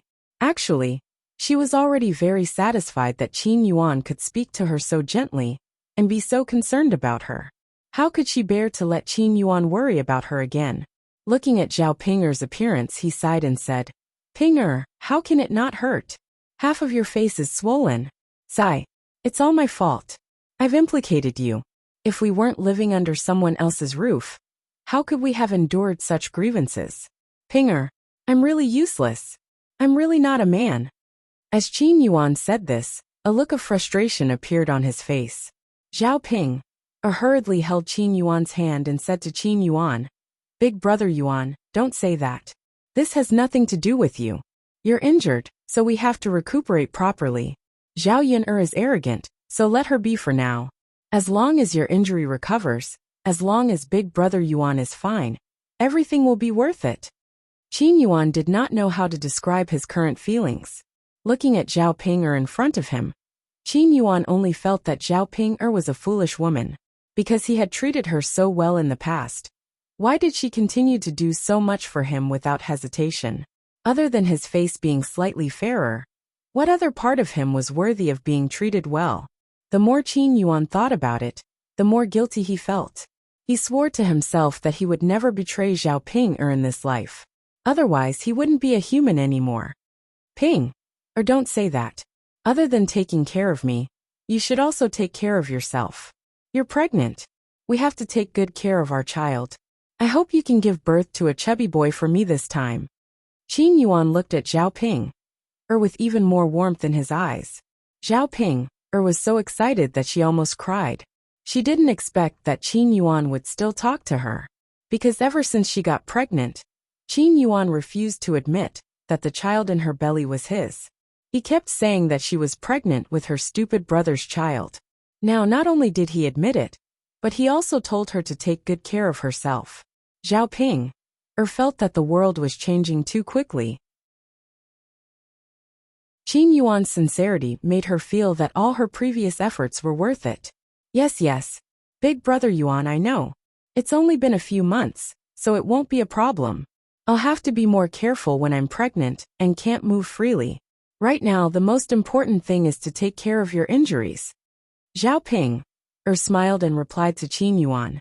The redness and swelling on her face didn't hurt that much anymore. Perhaps it was because her heart was sweet, so she could ignore everything else. Zhao Ping'er felt that she had benefited a lot from the exposure of Qin Yuan and Zhao Xinhui's relationship. At least through this incident, Qin Yuan could see clearly what kind of person her aunt was, and Qin Yuan returned to her side. Chapter 23:14. She had to buy some things for Ma Xiaofeng when she got back, so that she could give Xiaofeng a good makeover. At the thought of Ma Xiaofeng, Zhao Ping'er recalled what Ma Xiaofeng had said to her previously. Ma Xiaofeng had said that she could ask a famous doctor in Yang City to see if he could remove the birthmark on her face. If she could remove the birthmark and whiten her skin, she might not become a great beauty, but she could at least be as delicate and pretty as Ma Xiaofeng. Although Qin Yuan had accepted her and wanted to live a good life with her, she still felt a little inferior. But Zhao Ping'er still felt inferior. When she stood next to Qin Yuan, she felt that her face was not good enough for Qin Yuan. Only when she became beautiful, and not as ugly as she was now, would they look more compatible when she stood next to Qin Yuan. Moreover, there was still a long way to go. Everything was still unknown. Qin Yuan had just been injured and was lying in bed, unable to move. In the end, she had stayed by his side to take care of him. He was only willing to live a good life with her because he was touched. Who knew whether or not Qin Yuan would slowly forget what he had said today after he had recovered from his injuries? If he met those good-looking and seductive little vixens again, wouldn't Qin Yuan be seduced by them again? After all men like beautiful women. Just in case, she had to make herself as beautiful as those women outside. Only then would she not have to worry about Qin Yuan being snatched away. Big brother Yuan, I plan to go to Yang City to see a doctor in a few days. Qin Yuan was slightly taken aback. He hurriedly asked with concern, Ping'er, are you feeling unwell? Zhao Ping'er hurriedly shook her head. No, I'm going to have my face looked at. My face looks like this. If the doctor sees it, he might be able to treat me. In the past, I didn't have money, so I had no choice. Now that I have money, I want to see if my face can be treated. Qin Yuan nodded when he heard that. He knew that women loved beauty very much. Zhao Ping'er was no exception. Moreover, Zhao Ping'er was born ugly. Nowadays, no woman would be able to stand having such a face. Qin Yuan was very supportive of Zhao Ping'er's plan. He nodded and said, "Okay, Ping'er, go ahead. Do whatever you want to do. I support you." Zhao Ping'er was very touched. She nodded heavily and replied, "In. Big brother Yuan, you're so nice." While Zhao Ping'er and Qin Yuan were whispering sweet nothings to each other in the room, Zhao Yun'er went to Mu Hin and told Mu Hin, Xin, if Zhao Ping'er dares to bully you or order you around again, you have to learn how to refuse, okay? If she does this again, you have to tell me." Mu Hin nodded in response. At this moment, she felt a little guilty in her heart. Because Zhao Ping'er was slapped by Zhao Yun'er, she reckoned that Zhao Ping'er hated her to death in her heart now. She reckoned that there was no way to mend her relationship with Zhao Ping'er. It was still fine if Zhao Ping'er was not her elder sister. A person who was unrelated to her did not care whether their relationship was good or bad. With this layer of relationship with Zhao Yun'er, it was better to maintain a good relationship with her, so that everyone would feel comfortable in their hearts. In the next few days, Zhao Ping'er was more well-behaved. She knew that she was living under someone else's roof, and knew her place. Basically, she did everything herself. At old Zhao's house, Zhao Xinhui finally woke up on the third day. Hua Chunhua and Zhao Baoshan both heaved a sigh of relief. If they waited any longer and Zhao Xinhui still did not wake up, they reckoned that they would really have to pay with their lives. Chapter 23:15. Yili was quite skilled. His kung fu was even better than Mu Lianfeng's. Dao worshipped Yili a lot, and asked Yili to teach him kung fu all day long. Yili was very patient. Even though Dao was only a few years old, he didn't look down on Dao at all. In Yili's words, it was a good thing to practice kung fu from a young age. Also, Dao had a good physique, and was very suitable for practicing kung fu. Previously, Yili taught Dao some kung fu. Because Dao was too young, he didn't learn very quickly. After Dao digested the kung fu, Yili would teach him another kung fu. She saw how Yili treated Dao, and doted on him like he was his own son. Zhao Yun'er couldn't help but want Dao to acknowledge Yili as his godfather. It would be good for her child to have another father to dote on him. She could tell that Yili liked Dao a lot, and was very responsible. During the time that Yili lived at Zhao Yun'er's house, the biggest benefit that Zhao Yun'er felt was that they could eat wild game from time to time. Because Yili was skilled, he had to go to the mountains often, and he could bring back some wild game every time he went. Sometimes it was wild rabbits, sometimes it was pheasants, sometimes it was deer. These things might not be available even with money. Especially in the countryside, if they wanted to eat meat, they had to go to town or Yang City to buy it. It was very inconvenient.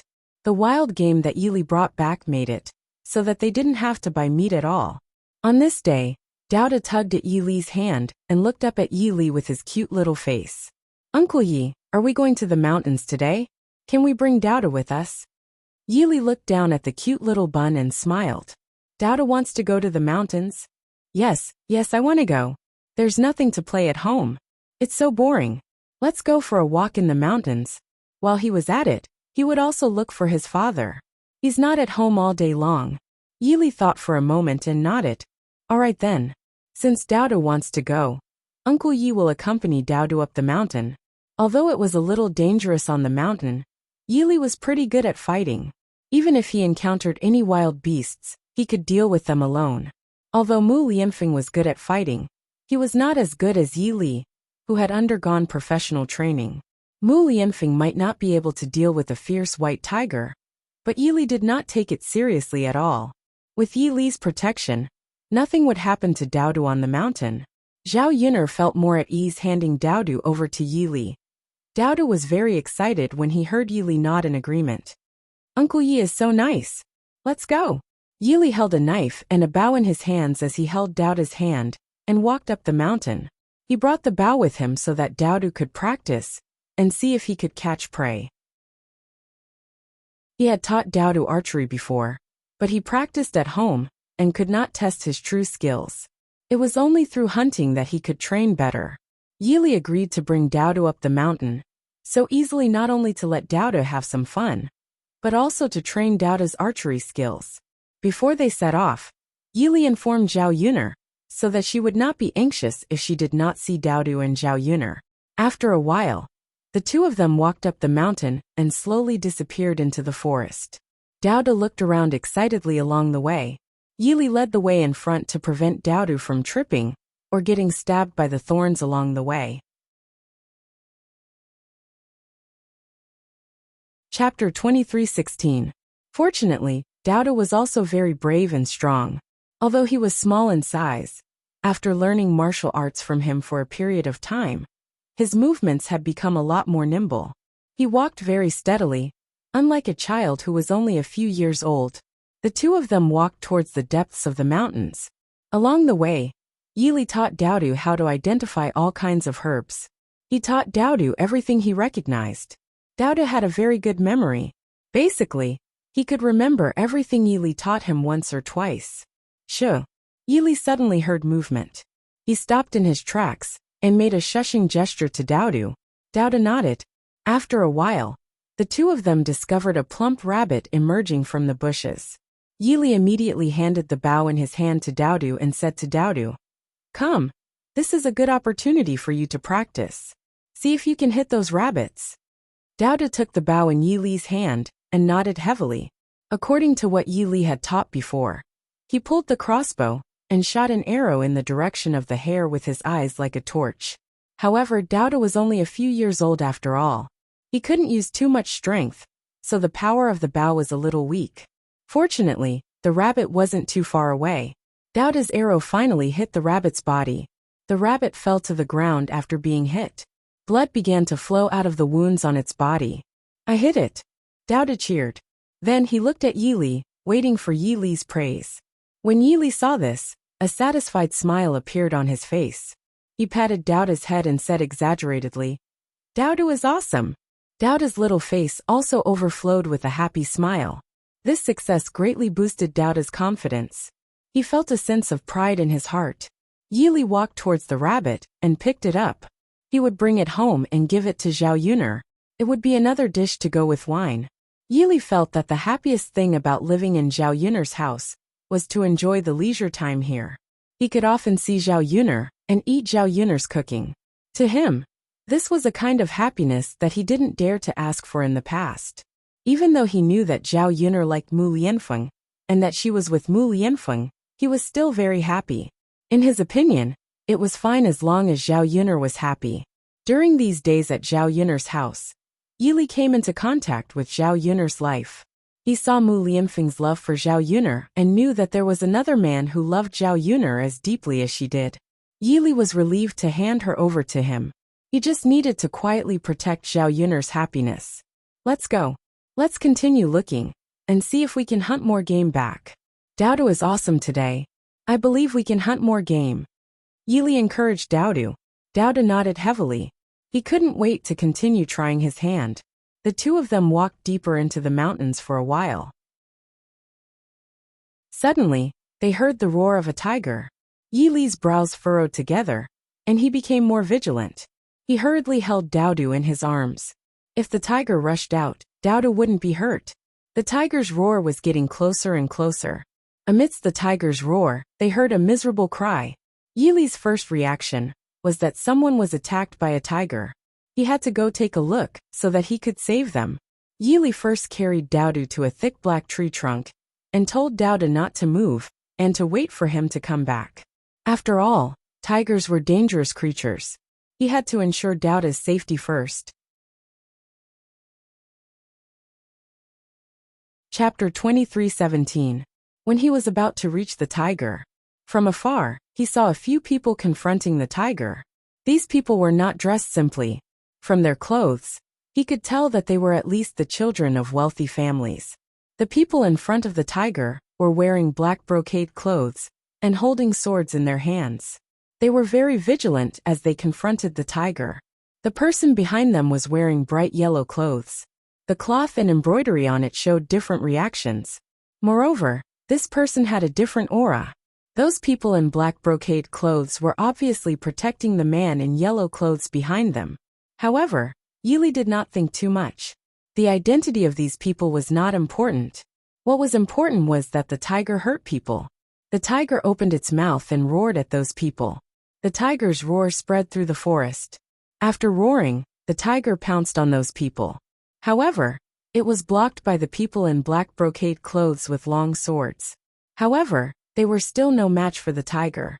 They could only keep retreating. The yellow-clothed man furrowed his brows tightly. Cold sweat oozed out of his forehead. Although they were not in danger for the time being, the tiger was indeed difficult to deal with. After the tiger roared, it was already difficult to deal with one tiger. Who knew that another tiger would appear in the forest? Although these people in black brocade robes were very skilled, it was still very strenuous for them to face these two behemoths. The people in black brocade clothes were divided into two groups and dealt with the two tigers separately. One of them could not hold on any longer. Just as the tiger almost pounced on the man in yellow, Yili leaped and slashed at the tiger with his long sword. His movements were nimble, but there was a ruthlessness in his actions. He did not hesitate to kill the tiger. His long sword pierced the tiger's vitals. The tiger fell to the ground in pain. Yili immediately pulled his long sword out of the tiger's body. The long sword pierced the tiger's eyes. The tiger lay on the ground and struggled. After a while it stopped moving. The other tiger was also killed by the people in black brocade clothes. The man in yellow was still in shock. Then, he looked at Yili in front of him. If Yili had not acted in time, he might have been bitten by the tiger. Therefore he was very grateful to Yili. A few men in black robes surrounded the man in yellow nervously. Then, one of them pointed his sword at Yili and asked coldly, "Who are you?" Because Yili's sudden appearance was too strange, they questioned Yili.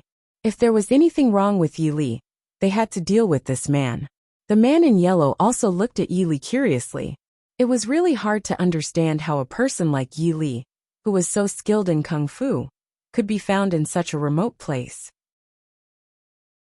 It would be better for them to be more cautious. Who knew if this person was here to assassinate him? Yili was a little unhappy between her eyebrows.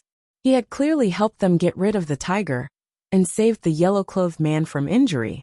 In the end, not only did this group of people not appreciate his kindness, they even questioned him like this. Yili was not a very good-tempered person. He snorted, "Is this how you treat your savior? Tell us who you are.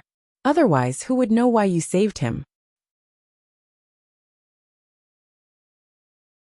Chapter 23:18. However, when Yili saw the two tigers lying on the ground, he realized that it didn't take him much effort. The tiger's entire body was a treasure. He would bring them down the mountain and give them to Zhao Yun'er later. The tiger's fur could be kept or sold for quite a bit of money. With Zhao Yun'er's cooking skills, the tiger meat would definitely become a delicacy. The tiger's penis could be sold for medicine. Cough cough. It would be good to use it to boost Mu Lianfeng's stamina and let Zhao Yun'er have more sexual bliss. The tigers could be soaked in medicine. The other parts of the tiger's body could also be kept and sold. In short, this trip was worth it. For the sake of the tigers, he decided not to bicker with these people. Thus, he squatted down and carried one of the tigers. It didn't take much effort to carry something that weighed 1 to 200 caddies up the mountain with Yili. However, it was a little troublesome to carry two tigers down the mountain at the same time. After all, Yili still had to take care of Dao De later. He could only carry one tiger for now, and leave the other one for later on the mountain. However, Yili's actions puzzled the man in black and the yellow-clothed gentleman. Could this person's goal be the two tigers? Nothing else. When the yellow-clothed gentleman saw Yili's arrogant attitude, he sized him up a little more. He could tell that Yili didn't have any enmity towards them. He was indeed here to save him. Thus, he walked forward and smiled at Yili. "Young hero, I'm sorry. My guards were too rude. I apologize to you here. I hope you can forgive them. Also, thank you for your help just now. Otherwise, I might have really been injured by the tigers. Young hero, is there anything you would like to give me as a token of my gratitude?" Yili glanced at the yellow-clothed gentleman indifferently and said in an indifferent tone, "No need." After saying that, He proudly carried the tigers and walked forward. The leader of the group, a man in a black brocade robe, said to Yili angrily, "Don't be rude to our master." The yellow-clothed young master gestured with his hand. "This young hero is my savior. Tomorrow night, you are the one who is being rude." "Yes," Mingyi replied. Yili still couldn't be bothered to deal with these people. He didn't even stop, and continued walking forward. When they reached the tree where Dauda was, Yili first carried Dauda down from the tree. Then he carried the tiger, and carried Dauda down the mountain. Dauda's eyes lit up when he saw Yili kill the tiger. He looked at Yili excitedly and said to Yili, "Uncle Yi, you're amazing. I actually hunted a tiger. Mother will definitely be very happy when she sees this." Yili touched Dauda's head lovingly. Then he blinked and said, "Not just one. There's another one. Let's go down the mountain now and send this tiger home. Later, we'll go up the mountain and bring the other one back." The smile on Dauda's little face became wider. He nodded heavily and looked at Yili with admiration. Uncle Yi was really amazing. Ordinary people had to put in a lot of effort and risk to hunt a tiger. However, Uncle Yi killed the tiger in a few moves. It was really amazing. In Dauda's heart, Yili was already his hero and idol. Other than his father, Yili was the most powerful man in his heart. Chapter 23:19. Let's go. Yili found the little bun's infatuated gaze to be a little funny, so he gently patted Dauda's head and called out to him. After all, it would take a lot of effort to climb up the mountain later, so Yili didn't want to drag things out too late. Dauda nodded heavily, then followed Yili down the mountain. After Yili turned to leave, the yellow-clothed gentleman narrowed his eyes slightly, as if he was thinking about something. Mingyi walked up and said to the yellow-clothed gentleman, "Your Majesty, that person just now was very skilled, so he's clearly not an ordinary person. We don't know if he has any ulterior motives this time, so we have to be careful." This yellow-clothed gentleman was the current emperor. This time, he came to Yang City again to discuss political matters with Mu Lianfeng face-to-face, and at the same time, to investigate whether Mu Lianfeng was sincerely working for him during this period of time. After secretly investigating, the emperor confirmed that Mu Lianfeng had been working for him earnestly during this period of time, and didn't do anything he shouldn't have done. Only then did he truly accept Mu Lianfeng in his heart. He was naturally suspicious, so he would consider many things before using people. Only when he confirmed that there was nothing wrong with this person, and that this person was completely loyal to him, would he dare to entrust everything to him. Suppressing the unrest at the border fortress was very important, so he had to confirm that Mu Lianfeng was truly loyal to him. Otherwise, he would have to hand this matter over to someone else. Fortunately, Mu Lianfeng didn't disappoint him, and he now had one more person he could use. Hearing Ming Ye's words, the emperor smiled faintly, and his eyes darkened. He shouldn't have any ulterior motives. Your Majesty, why are you so sure? Ming Ye didn't understand. In any case, he felt that this matter was too strange. Who would come into this deep mountain for no reason? Just when the emperor was in danger, Yili suddenly intervened and saved the emperor's life.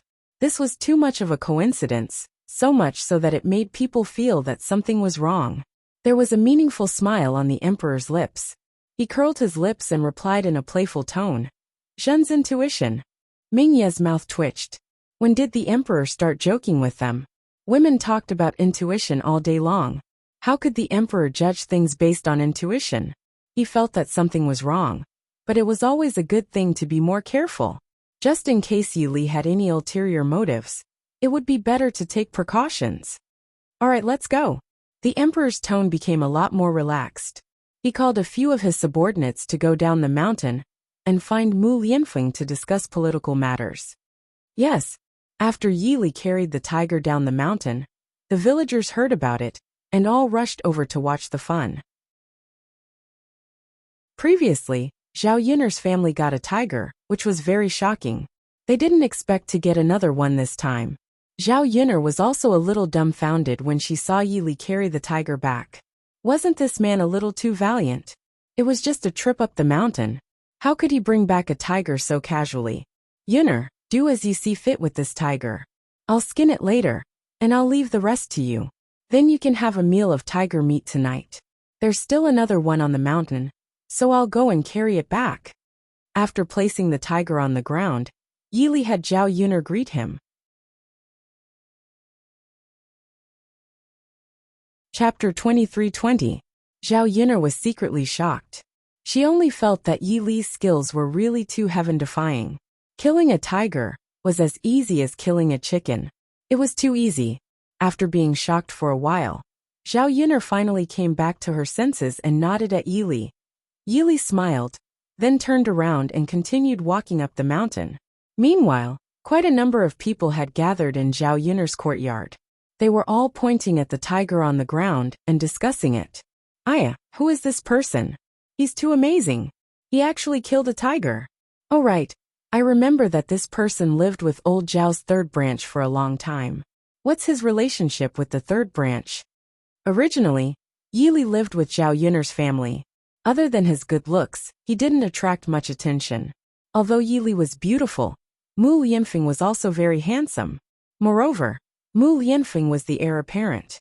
With Mu Lianfeng in front of him, Yi Li attracted a lot less attention. Most of the time, Yi Li wouldn't easily show his face in public. He didn't want to cause trouble for Zhao Yunner's family when he came out for a stroll. Even when Zhao Yunner's family held a banquet, Yi Li purposely left so that no one could see him. This was because he knew that the entire village would attend the banquet.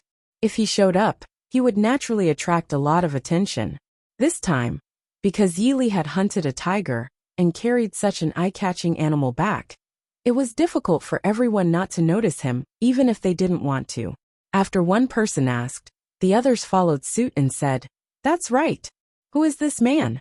I didn't hear Sister Liang and the others mention him." Yunner girl, what's your relationship with the man who carried the tiger just now? Faced with the villagers' questions, Zhao Yunner vaguely replied, "My cousin, my mother's relatives, and your parents are all there. He came to stay with us for a while."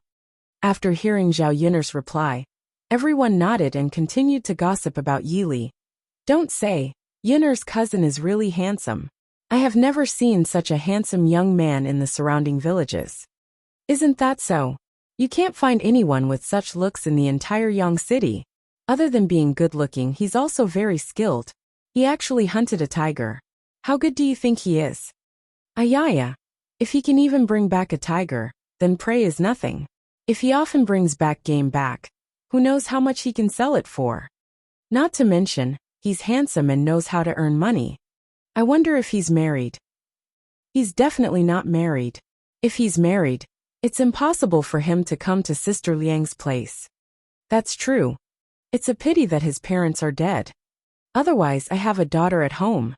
I want to marry my daughter to him. This young man is not bad. He's very capable. Now that you mention it, I also have a daughter at home who is of age to be married. It doesn't matter if his parents are dead, as long as he's capable of earning money. I want to take him back as a live-in son-in-law. Indeed, he's not bad. Wouldn't we be lucky to have such a live-in son-in-law? Everything else aside, wouldn't the treasures on a tiger be worth dozens or hundreds of taels of silver? That's right. Let's ask Mrs. Liang then. The villagers were very interested in Yi Li, especially after seeing Yi Li's abilities. Those who had daughters at home couldn't wait to take Yi Li as a live-in son-in-law. Chapter 23:21. They knew that Yi Li was capable and could make money, so they wanted to give their daughter to him. How could there be such a good deal in this world? Not to mention Yi Li's ability, there were not many women who could match up to his looks. He was too handsome. If not for the fact that he was a beauty, there would be a lot of pressure standing next to Yi Li. However, the villagers could only talk about it. With Yi Li's personality, he would definitely not be interested in the daughters of these villagers. After the villagers finished their discussion, they gathered in front of Liang Jinxiao. They hoped that Liang Jinxiao, as an elder, could make the decision and help Yi Li get married. Liang Jinxiao was helpless. Zhao Yunner had only casually mentioned Yi Li's identity to stop the rumors. She was not Yi Li's real elder. How could she make the decision for Yi Li's marriage? He could only answer the villagers vaguely. This child is quite independent. Although I'm an elder, it's not good for me to intervene in his marriage. If you really like this child, you can go and talk to him. He has to agree to this matter first. Zhao Yun'er secretly shook her head and began to worry for Yi Li. Yi Li would probably have to endure the villagers' ravaging. It was just like the 21st century's ants urging people to get married. It was really annoying. She had already experienced it in her previous life. She knew how it felt to live a life worse than death. Putting the villagers aside, Zhao Yun'er stared at the tiger on the ground. Such a big tiger would be able to have a good meal tonight and make a table full of meat. She could cut some of the meat and send some to Mulan. Old Zhao's family could also send a few catties. If she couldn't finish the rest, she could just marinate it with salt. When she wanted to eat it, she could eat the marinated tiger meat. It tasted pretty good. She could keep some tiger bones for wine and give the rest to others. The most valuable and precious thing was the tiger penis. Thinking about the tiger penis's effect, Zhao Yun'er's cheeks began to blush. She was a little embarrassed. With Mu Lianfeng's physical strength, why would he need such a thing? She was already tormented enough every night. If he used the tiger's penis, wouldn't he torment her to death day and night? Last time, she and Mu Lianfeng brought back the tiger's penis. Until now, she still hadn't used it and kept it at home. This time she got 2 tigers and 2 more. She could consider giving them away or selling them. One of them should be able to sell for a good price. After all, the rarer something was, the more valuable it was. And there were many men in ancient times who had this problem. As long as it could be cured, rich people would be willing to pay any price. Later on, she would look around and see who could pay a high price to sell the 2 tiger penises. More and more people came back to Zhao Yun'er's house. They were all here to watch the tiger. Many people wanted to eat tiger meat, but they also knew Zhao Yun'er's temperament. Unless she was willing to give it to them, ordinary people wouldn't be able to get it. They could only watch from the side. After a while, they slowly dispersed. Zhao Yun'er's house also slowly regained its peace. Not long after, Yi Li came back from the mountain carrying another tiger. Zhao Yun'er hurriedly called Yi Li to come down and take a breath. There was no hurry to deal with the tiger. Mother, Uncle Yi is so powerful today. He directly killed 2 tigers. But I have good news to tell Mother.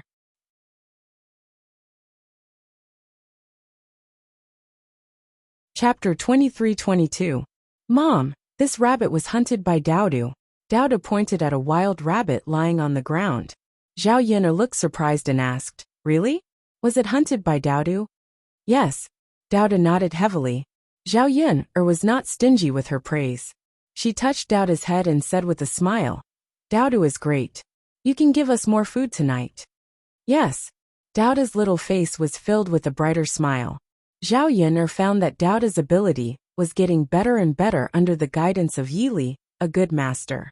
He was much stronger than before. His archery skills could be used to hunt prey, which showed that he was not ordinary.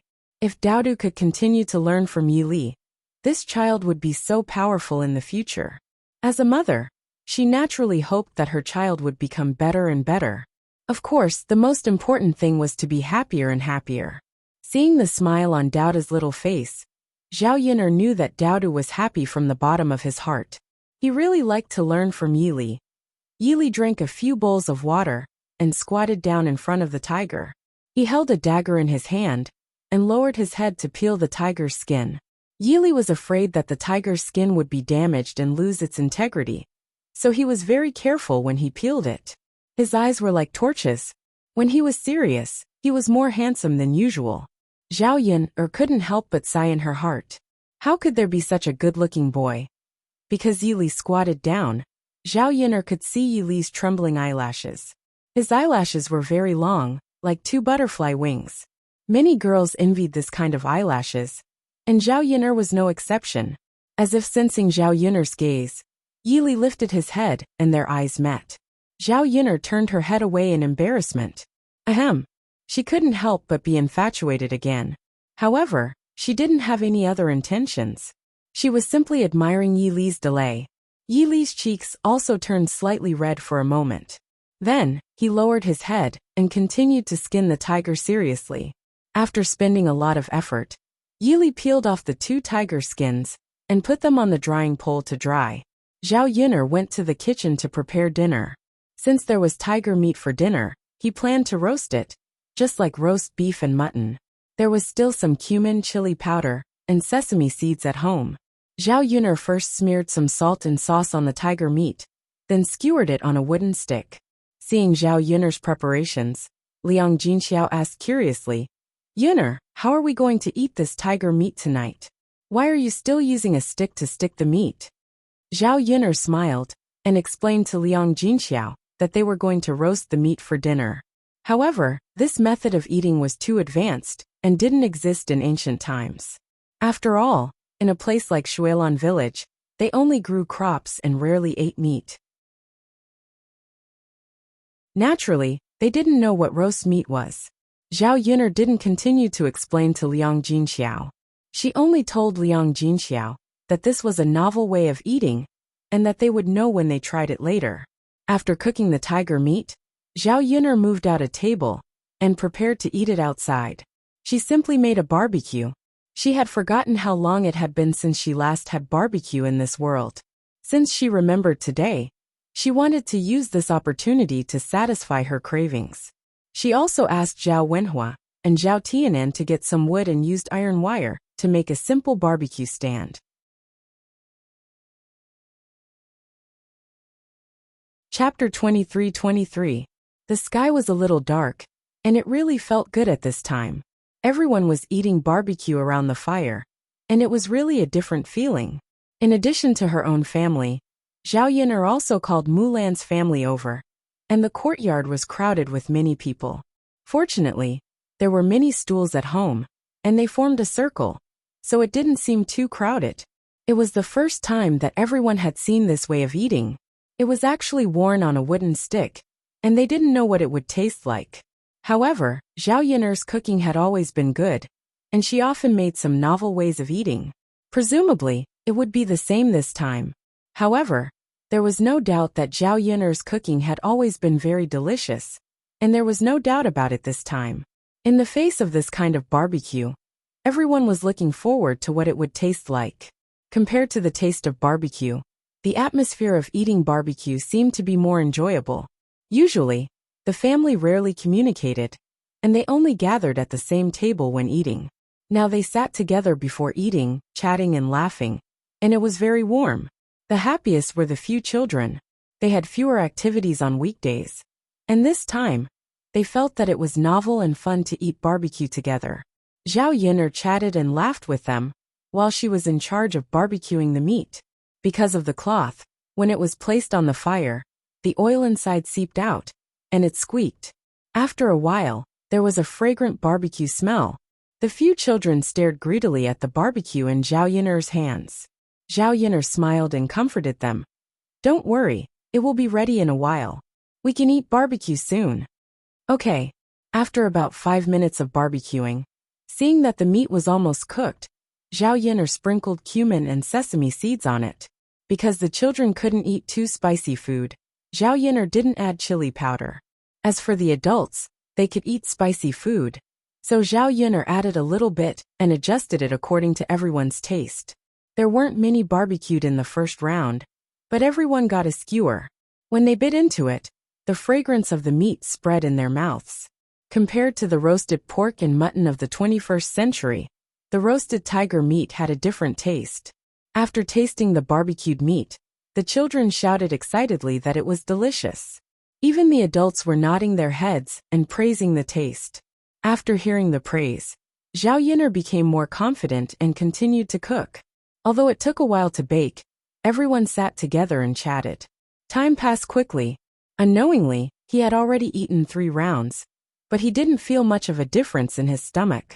However, after eating some, he felt a little thirsty. Zhao Yun'er suddenly thought of the green plum wine that she had brewed a few months ago, so she decided to bring it out.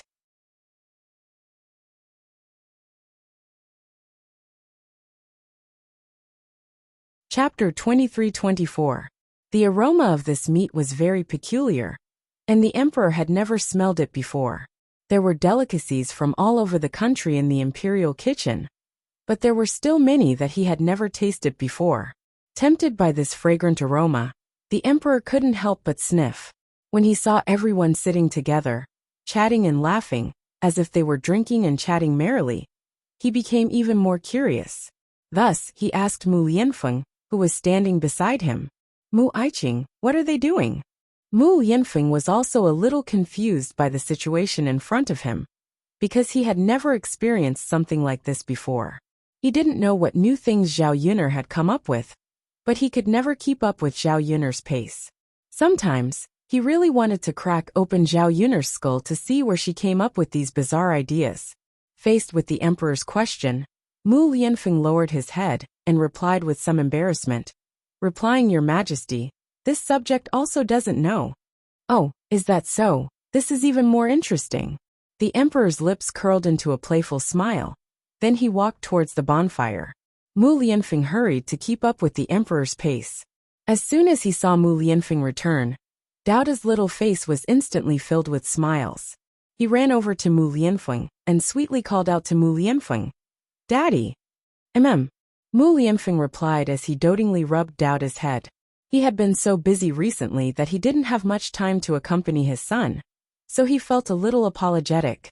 Daoda pulled Mu Lianfeng's hand and said, "Daddy, come over quickly. Mother is making roasted meat for us to eat." "Daddy, it's delicious. You should also try it later." Mu Lianfeng nodded. Only then did he realize that Zhao Yuner was making roasted meat. As for what kind of meat it was, Mu Lianfeng didn't think too much about it. When Daoda saw the emperor standing beside Mu Lianfeng, he raised his head to look at the emperor, then curiously asked Mu Lianfeng, Daddy, who is this?" Mu Lianfeng glanced at the emperor, conflicted about how to answer Daodu. Before Mu Lianfeng could answer, the emperor smiled at Daodu and introduced himself. "Just call me Uncle Huang." Daoda very politely greeted the emperor, "Uncle Huang." Seeing Daodu, who was so polite and well-educated, coupled with her soft and cute appearance, the emperor's smile deepened. He seemed to like Daodu a little. "Good." Mu Lianfeng's FSSS. Mu Lianfeng cupped his hands. "Thank you for your praise, Your Majesty." "No problem." At this moment Zhao Yuner, who was roasting meat, looked at Mu Lianfeng and the emperor. When she saw the emperor's familiar face, Zhao Yuner was slightly surprised. She didn't expect the emperor to come to Yang City again. Zhao Yuner hurriedly got up and wanted to bow to the emperor, but the emperor hurriedly gave her a look to stop her. Zhao Yunu understood the emperor's meaning. As the current emperor, his identity was a bit shocking, so he couldn't casually reveal it. If too many people knew, it would only put the emperor in more danger. Since he was visiting incognito, it meant that he didn't want others to know his identity. However, facing the current emperor, Zhao Yuner still felt a lot of pressure. Because she didn't know why the emperor was here this time, but she was sure that he wouldn't come here for no reason. The emperor's thoughts were deep, and he wasn't a simple character. Zhao Yuner couldn't help but worry. She secretly prayed that nothing would happen.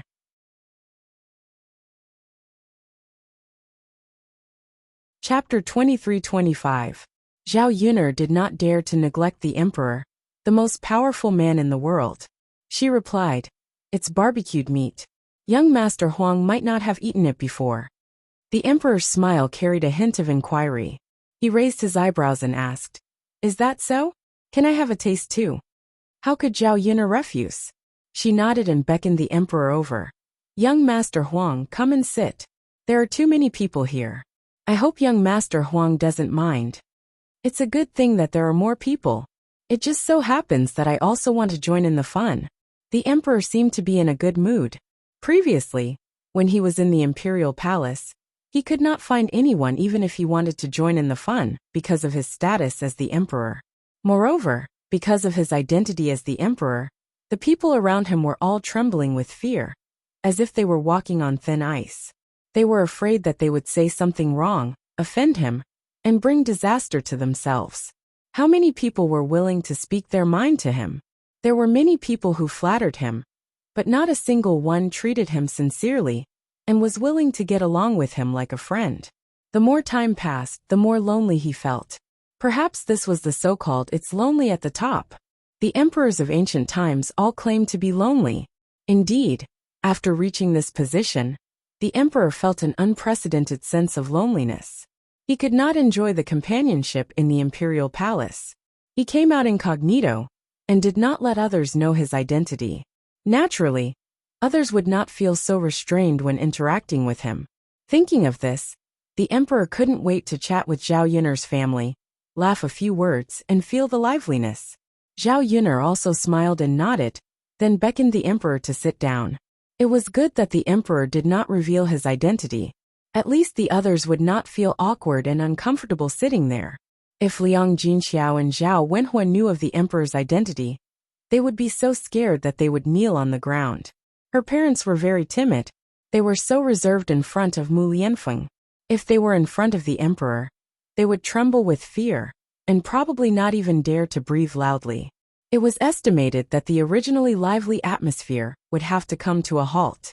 Mulan had seen the emperor before, but she didn't know who he was. After seeing the emperor, she greeted him with a smile. "Young Master Huang, you actually came? What a coincidence." The emperor also smiled at Mulan. "Yes, what a coincidence."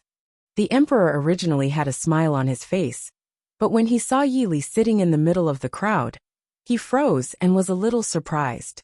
He did not expect Yi Li to know Zhao Yun'er. In that case, there was nothing suspicious about Yi Li's identity. He probably wasn't here to assassinate him. It seemed that his intuition was quite accurate. Thinking of Yi Li's kung fu, the emperor admired Yi Li even more. This young man's kung fu was too powerful, even more powerful than the guards around him. It had to be known that the guards by his side were all carefully selected, and their kung fu was considered top-notch in the Great Zhou country. But in front of Yi Li, compared to Yi Li, the difference was not small. If he could have this kind of expert by his side, it would be a good thing for him. Feeling a burning gaze fall onto him, Yi Li raised his head and looked at the emperor. The two of them looked at each other for a few seconds. Their eyes reflected the light of the fire, and the wood in the fire crackled.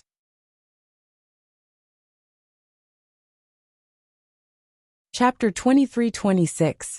He didn't expect that the person he saved on the mountain today would know Zhao Yun'er, but he still couldn't be bothered to pay attention to him. Zhao Yun'er saw this and asked jokingly, "What, do you know each other?" The emperor smiled and nodded. "That's right. Today, I was almost injured by a fierce tiger on the mountain. Fortunately, this young hero appeared in time and saved me. He can be considered my savior." Zhao Yun'er sighed in her heart. She naively thought that Yi Li had only brought back 2 tigers. She didn't expect him to save someone. Most importantly, Yi Li had become the emperor's savior. If the emperor wanted to express his gratitude, he should be able to give him a lot of benefits, right? Zhao Yun'er's eyes sparkled with glistening yellow gold. Sigh. After coming here and experiencing the torment of life, she had become very greedy for money. Her mind was filled with thoughts of money. That's even more of a coincidence. Haha. But this young hero didn't accept my thanks. I still don't know this young hero's name. The emperor sighed regretfully. Zhao Yun'er's mouth twitched. She couldn't help but sigh. Was Yi Li stupid? He didn't know how to take advantage of free benefits. Sigh, a meat pie fell from the sky and he wasn't happy. It wasn't that Zhao Yun'er was greedy for that little bit of money, but she knew that Yi Li's life was very difficult. She still remembered how Yi Li was so down and out that he didn't even have food to eat. Later on, in order to earn money, he did many dangerous things. Zhao Yun'er was really worried about his safety. If he could save up some money through the emperor's reward, it would be enough for him to live a carefree life and save him the trouble of running around in the future. Moreover, Yi Li didn't accept this reward for nothing. It was because he saved the emperor's life. It was only right for him to enjoy this reward. However, Yi Li still had a cold and indifferent attitude towards the emperor. It was as if he didn't want to pay attention to the emperor at all. He only replied indifferently, "I already said that there's no need. Since we're not friends, why should we be friends? What's the point of knowing their names?" The emperor smiled helplessly. This was the first time he met someone who gave him such a look. If this was the imperial palace, whoever dared to treat him like this would have been punished. Zhao Yun'er was also secretly worried for Yi Li. The ignorant were fearless. Fortunately, Yi Li didn't know the identity of the emperor. In addition, the one who didn't know was not guilty. The emperor probably wouldn't blame Yi Li for his attitude. In addition, Yi Li was His Majesty's savior. His Majesty wouldn't be so petty as to bicker with Yi Li. However, Zhao Yun'er still pursed her lips and tried to lighten the atmosphere. Now that we're all sitting together, it must be fate. Young Master Huang, the young hero you speak of is called Yi Li. After introducing Yi Li to young Master Huang, Zhao Yun'er turned to young Master Huang and said, Yi Li, this is young Master Huang. He's a noble person in the capital. For the sake of giving Zhao Yun'er face, Yi Li reluctantly nodded at young Master Huang. Young Master Huang also smiled and nodded in greeting. Miss Yun'er is very familiar with this young Master Yi? We're quite familiar. Haha, that's good. The emperor lowered his guard against Yi Li even more. From time to time, he would glance at Yi Li and ponder how he could make use of this powerful youth. He admired talented people, and wished that he could recruit all the capable people to his side, so that they could assist him.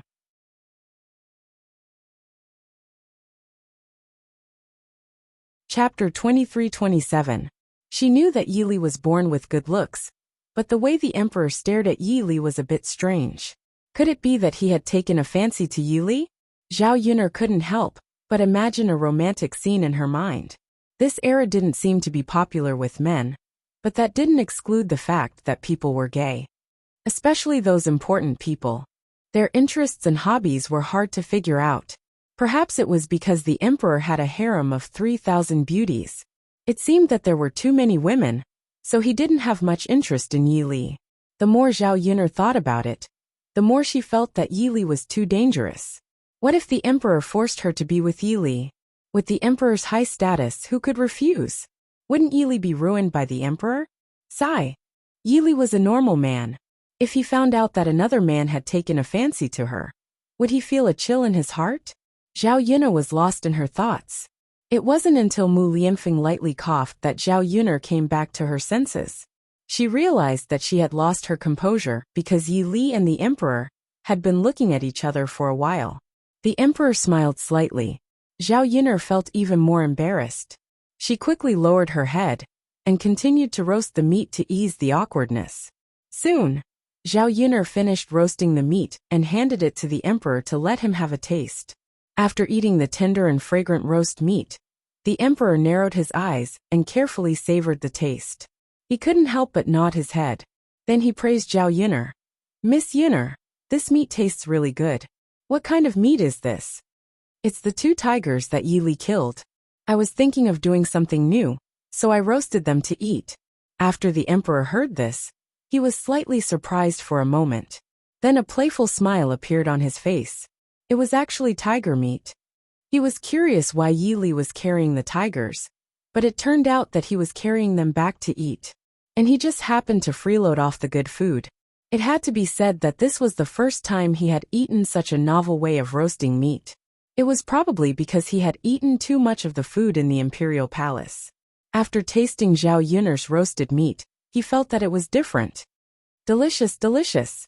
In less than a minute, the emperor had finished all the skewers in his hand, but he still seemed to want more. Zhao Yun'er hurriedly took care of continuing to roast meat. She also took out the green plum wine at home to entertain the emperor. The group of people continued to chat and laugh around the bonfire.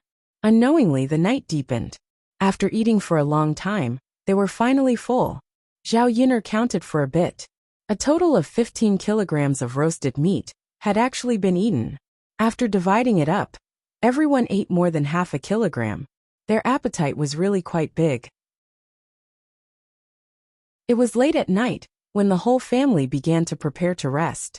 The children were also tired from high. When the night fell, they immediately felt sleepy. Zhao Yun'er first helped Dao to wash up, then prepared a room for the emperor to rest in. However, the conditions at home couldn't be compared to the imperial palace. No matter how well she prepared today, it was still too shabby for the emperor. For the time being, it was fine to make do for one night. The emperor also didn't pay much attention to this aspect. After the family finally rested, Zhao Yun'er laid on the bed. Seeing Mu Lianfeng lying down, she quietly asked Mu Lianfeng about the purpose of the emperor's visit. Mu Lianfeng didn't hide it from Zhao Yun'er, and directly told her the reason.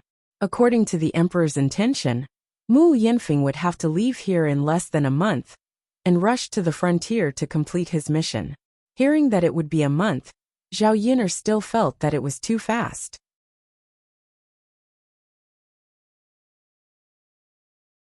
Chapter 23-28. Zhao Yun'er had an indescribable feeling when she thought about how long it would take for Mu Lianfeng to return. Perhaps she was used to having Mu Lianfeng by her side during this period of time, so she was reluctant to part with him. But no matter how reluctant she was, she would not stop Mu Lianfeng. She only hoped that he could complete the task assigned by the emperor and come back as soon as possible.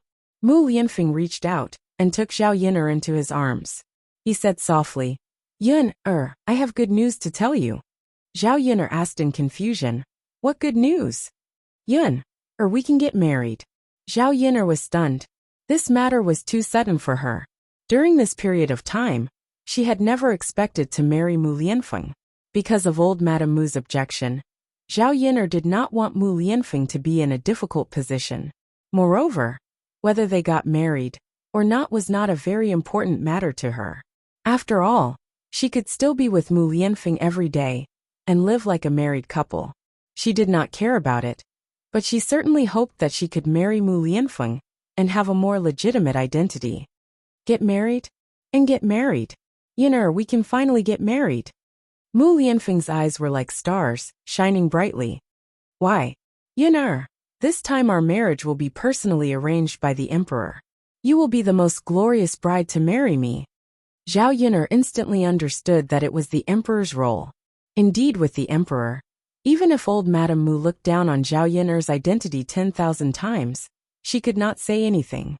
Old Madame Mu could use her life to threaten Mu Lianfeng, but she did not dare to hesitate in front of the emperor, because her objection would not only implicate herself, but more importantly, it might implicate the entire Shitzi manor. Zhao Yun'er could not help but feel sad. Why did her marriage with Mu Lianfeng have to be completed with the help of others? Why were there so many obstacles when two people were in love with each other and got married together? Zhao Yun'er only hoped that nothing would go wrong this time. Sometimes it would be easier to live a carefree life. If Mu Lianfeng did not care about old Madame Mu's life and death, he would not be afraid of old Madame Mu's threats. They would have gotten married long ago. The corner of Zhao Yun'er's mouth pulled out a smile, making her mood seem a little higher. And good. When? How about in a few days? Wouldn't it be too rushed? Zhao Yun'er shook her head. Mu Lianfeng would leave in less than a month.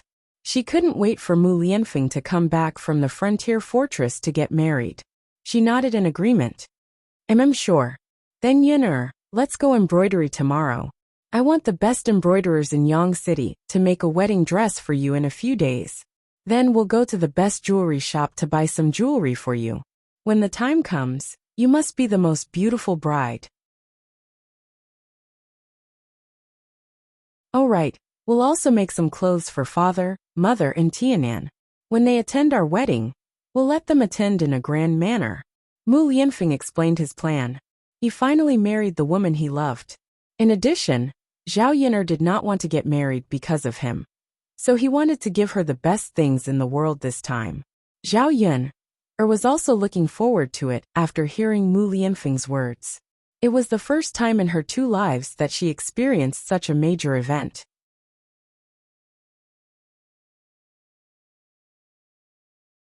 Chapter 23-29. Because during this period of time, she had already gained experience in holding a wedding. As long as she had enough money on hand, she could quickly go to Yang City and buy the things she needed to do in the afternoon. Just as Mu Lianfeng had said, even if it was something that took a long time like a wedding dress, as long as she gave enough money and found a few embroiderers to make it overnight, she could still make a beautiful wedding dress. The two of them discussed for a while. It was already late at night, and she was very tired today, so Zhao Yinar quickly fell asleep. The next morning, she had to make breakfast for the whole family when she woke up. Because of the emperor's arrival, Zhao Yinar prepared a little more sumptuous food. She cooked several dishes and baked some pancakes. However, the emperor liked the salted vegetables and salted duck eggs from Zhao Yinar's family the most. This kind of food was only eaten by ordinary people, so the emperor naturally had never tasted it before. It was because he had never tasted it that he found it novel, and couldn't help but praise Zhao Yinar. Seeing the emperor like this, Zhao Yinar understood. She didn't need to prepare those exotic delicacies. In any case, the emperor was already tired of eating them in the palace, so why would he care? Instead, the emperor would like it if she prepared something that the emperor had never eaten before. After eating breakfast, Zhao Yinar cut out 5 caddies of tiger meat for the several branches of old Zhao's family, and prepared to send it over. Because Zhao Tianhu and Jin Ju had separated from the main branch, they couldn't share their things with the main branch, so Zhao Yinar specially sent the 2 of them another 5 caddies of tiger meat. Because she was busy making barbecue yesterday, she didn't have time. When it was time for old Zhao's family, the other branches were all present. They received the tiger meat from Zhao Yinar and quickly thanked her. Tiger meat was a treasure. So many people couldn't eat it. It was thanks to Zhao Yinar that they were able to taste such a rare thing. Zhao Wenshui wasn't home, so Zhao Yinar placed the meat in Zhao Wenshui's kitchen. She informed Qian Zurio that she would inform Zhao Wenshui when Zhao Wenshui returned. By the way, fourth aunt, what did second uncle do? Zhao Yinar asked curiously. It must be known that Zhao Wenshui's previous temperament was that he didn't go out. If he could be lazy at home, he would try his best to stay at home. Hearing that Zhao Wenshui was going out, Zhao Yinar wondered if she should find a job to do. After all, Zhao Wenshui's personality had changed. He might know that he had to earn money to support his family, so he went out to earn some money. However, Zhao Wenshui was injured before. She didn't know if his injuries had healed, or if he could continue to support himself. Earning money was important, but health was even more important. After all, health was the capital of a revolution. There was still a long way to go in the future, so she had to carefully consider it. Your second uncle went to your second aunt's house. He wants to persuade her to come back. Qian Zurio replied with a smile. In fact, she was also happy to see that Zhao Wenshui was willing to live a good life. As the saying goes, if the family lives in harmony, everything will prosper. No matter what, they were still a family. She hoped that all the branches of the family could live in harmony. I see. Zhao Yinar's lips curled into a slight smile. Her second uncle kept his word, and actually went to look for Li Chuiying. She just didn't know how Li Chuiying would react. At this time, Zhao Wenshui was a little deflated. Early in the morning, he rushed to Li Chuiying's house. When he went, he was full of expectations. After all, Li Chuiying had been his wife for so many years, and had some feelings for him.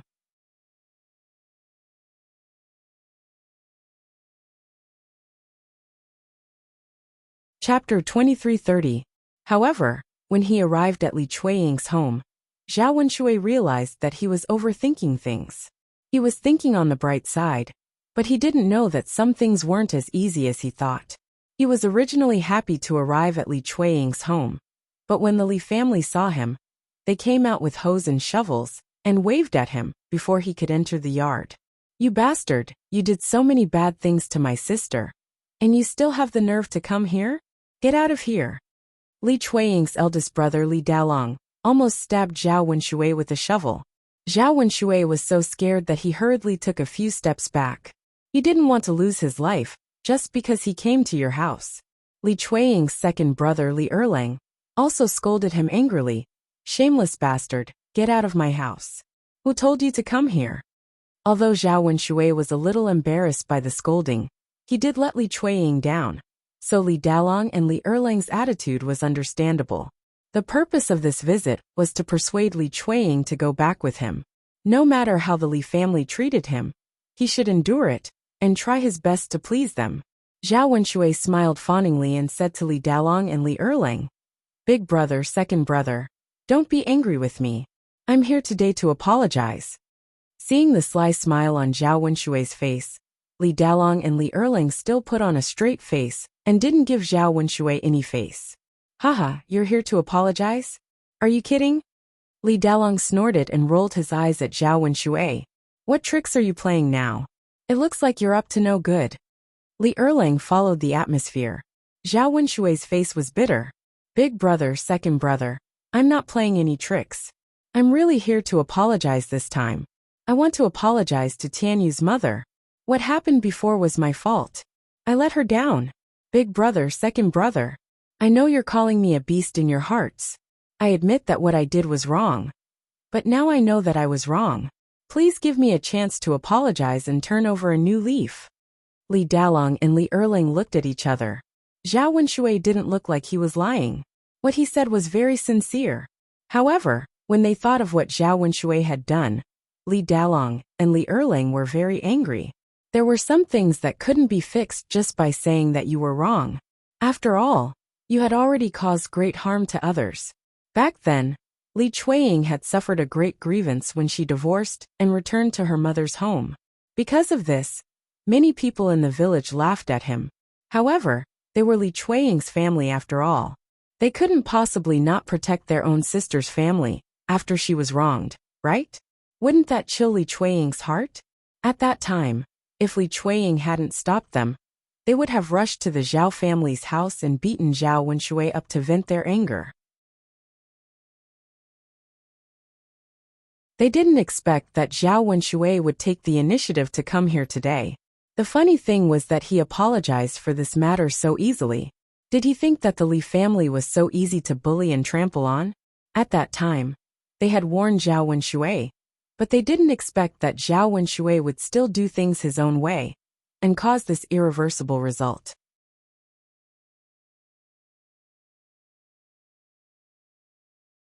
Chapter 2331. Zhao Wenshui was so scared that he trembled. He had been punched by Li Erling before. Li Erling was so ruthless that he almost turned him into a pig's head. Zhao Wenshui was a little scared when he saw Li Erling's fist. Li Dalong also drove Zhao Wenshui away. Get out of here. Get out of here before we do anything to you. Otherwise, don't blame us if you look for trouble. Zhao Wenshui couldn't help but sigh in his heart. He sincerely came to apologize, but he hadn't seen Li Chuiying yet. He hadn't been forgiven by Li Chuiying. He couldn't get along with Li Dalong and Li Erling. These two men were bad-tempered, and he couldn't confront them directly. Otherwise, he would be the one to suffer. Zhao Wenshui's heart was bitter. He looked at Li Dalong and Li Erling pleadingly. Big brother, second brother, since I was your brother-in-law before, please let me see Tianyu's mother. I did a lot of stupid things in the past, but now I've thought it all out. No matter how you punish me, I'm willing to accept it. Because of my stupidity, I brought great harm to Tianyu's mother. Now I just want to make it up to her. Big brother, second brother, I beg you, let me see Tianyu's mother and apologize in person. If Tianyu's mother is still unwilling to forgive me, I won't continue to pester her. After Zhao Wenshui finished speaking, he almost knelt down in front of Li Dalong and Li Erling. Zhao Wenshui's sincere attitude was completely different from before. Li Dalong and Li Erling couldn't help but think deeply. Zhao Wenshui was hopeless in the past. Looking at Zhao Wenshui now, it seemed that he could still be saved. However, they couldn't risk the rest of their sister's life because of Zhao Wenshui's words. Now that Zhao Wenshui and Li Chuiying were divorced, it meant that the two of them had nothing to do with each other. Even if Zhao Wenshui went to Li Chuiying to apologize, what was the point? It wouldn't have any effect at all. You'd better go back. My sister will never forgive you. Stop wasting your time. He had already recovered. You came here on purpose. Aren't you trying to make things difficult for him? After some thought, Li Dalong and Li Erling decided not to let Zhao Wenshui see Li Chuiying, lest Li Chuiying bring up some sad memories. Big brother, second brother. Zhao Wenshui suddenly felt desperate. He had already said what he needed to say, but the Li family refused to let him see Li Chuiying. What could he do? Hurry up and get lost. Why are you still standing there? Don't you understand human language? Zhao Wenshui was unwilling to give up. It wasn't easy for her to make up her mind to come and beg Li Chuiying for forgiveness. How could she just go back like this? He still wanted to live a good life in the future. Thus, Zhao Wenshui called out to the Li family's house. Tianyu's mother, Tianyu's mother. Zhao Wenshui's shout didn't manage to get Li Chuiying out, but it managed to get old Madame Li out. As soon as Li Chuiying saw old Madame Li, he hurriedly greeted her. Mother, mother. It's me. Old Madame Li narrowed her eyes and walked toward Zhao Wenshui. She had heard Zhao Wenshui, Li Dalong, and Li Erling's conversation in the courtyard. She couldn't help but sigh. This son-in-law. If he knew this would happen, why did he do it in the first place?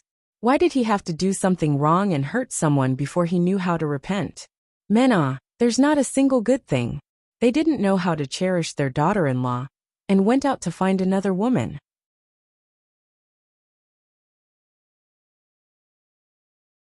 Chapter 2332.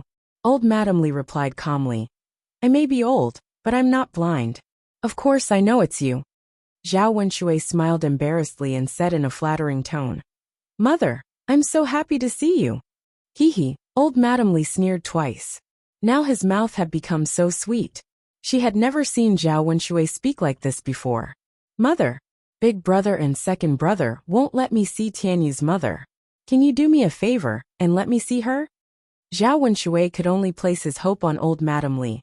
Li Dalong and Li Erling quickly said, Mother, don't listen to this bastard. If you let him see little sister, it will only make her unhappy. That's right, mother. Don't give this bastard a chance to harm little sister. Old Madame Li remained silent. She glanced at Zhao Wenshui and said, You're quite thoughtful this time. You're different from before. Zhao Wenshui quickly raised his hand and swore. Mother, of course. How can I be the same as before? I really want to apologize to Tianyu's mother. Old Madame Li raised her eyebrows. You didn't come here for this, did you? Zhao Wenshui scratched his head embarrassedly, after being exposed by old Madame Li. As expected, the older the wiser. Old Madame Li could see through him at a glance. Mother, in fact, other than apologizing to Tianyu's mother, the most important thing I came here for today is to discuss with Tianyu's mother whether she can go back with me and live a good life. I already know I was wrong. I did a lot of stupid things in the past. Now, for the sake of Tianyu, and to have a complete family, I hope Tianyu's mother can go back with me. This time, I won't let her down. Otherwise, I'll be struck by lightning and die a horrible death. Mother, just promise me. Let me talk to Tianyu's mother. Old Madame Li frowned as she listened to Zhao Wenshui's words. She had lived for a long time, and knew whether he was telling the truth or not. Zhao Wenshui sounded sincere this time. It didn't seem like he was lying. Li Dalong and Li Erling were anxious, afraid that old Madame Li would agree. Mother, we can't trust him. Last time, he said the same thing and promised to go back. In the end, didn't he still bully our little sister? We've already been tricked once. We can't be tricked again. Old Madame Li waved at Li Dalong and Li Erling. It was said that people should be persuaded to reconcile and not to break up. Although her daughter didn't suffer any grievances after her divorce, it was inevitable for a divorced woman to be gossiped by the villagers when she returned to her maternal home. No one wanted to be the subject of discussion. Li Chuiying couldn't continue to stay in her maiden home. She wasn't that old. She still needed to find a husband, so that she would have someone to rely on for the rest of her life. However, there weren't many reliable men. He had asked a matchmaker to look for a suitable candidate, but he hadn't found one. If Zhao Wenshui could really repent, why not give him a chance? What if he really wanted to live a good life in the future? After returning to her maiden home, old Madame Li could see that Li Chuiying was still thinking about her son, Zhao Tianyu, every day. If she went back with Zhao Wenshui, she would be able to take care of Zhao Tianyu again. She wouldn't have to think about him every day like now. Of course, this was only her idea. In the end, Li Chuiying had to make the decision. You're tuning in to the Dreamy Chapters YouTube channel. We're so grateful for your support, and don't forget to subscribe to join us on this incredible journey through captivating stories. Your generosity through donations truly makes a world of difference, as it's the primary source of revenue that allows me to expand and enhance this channel for you. Thank you from the bottom of my heart for being a part of this adventure.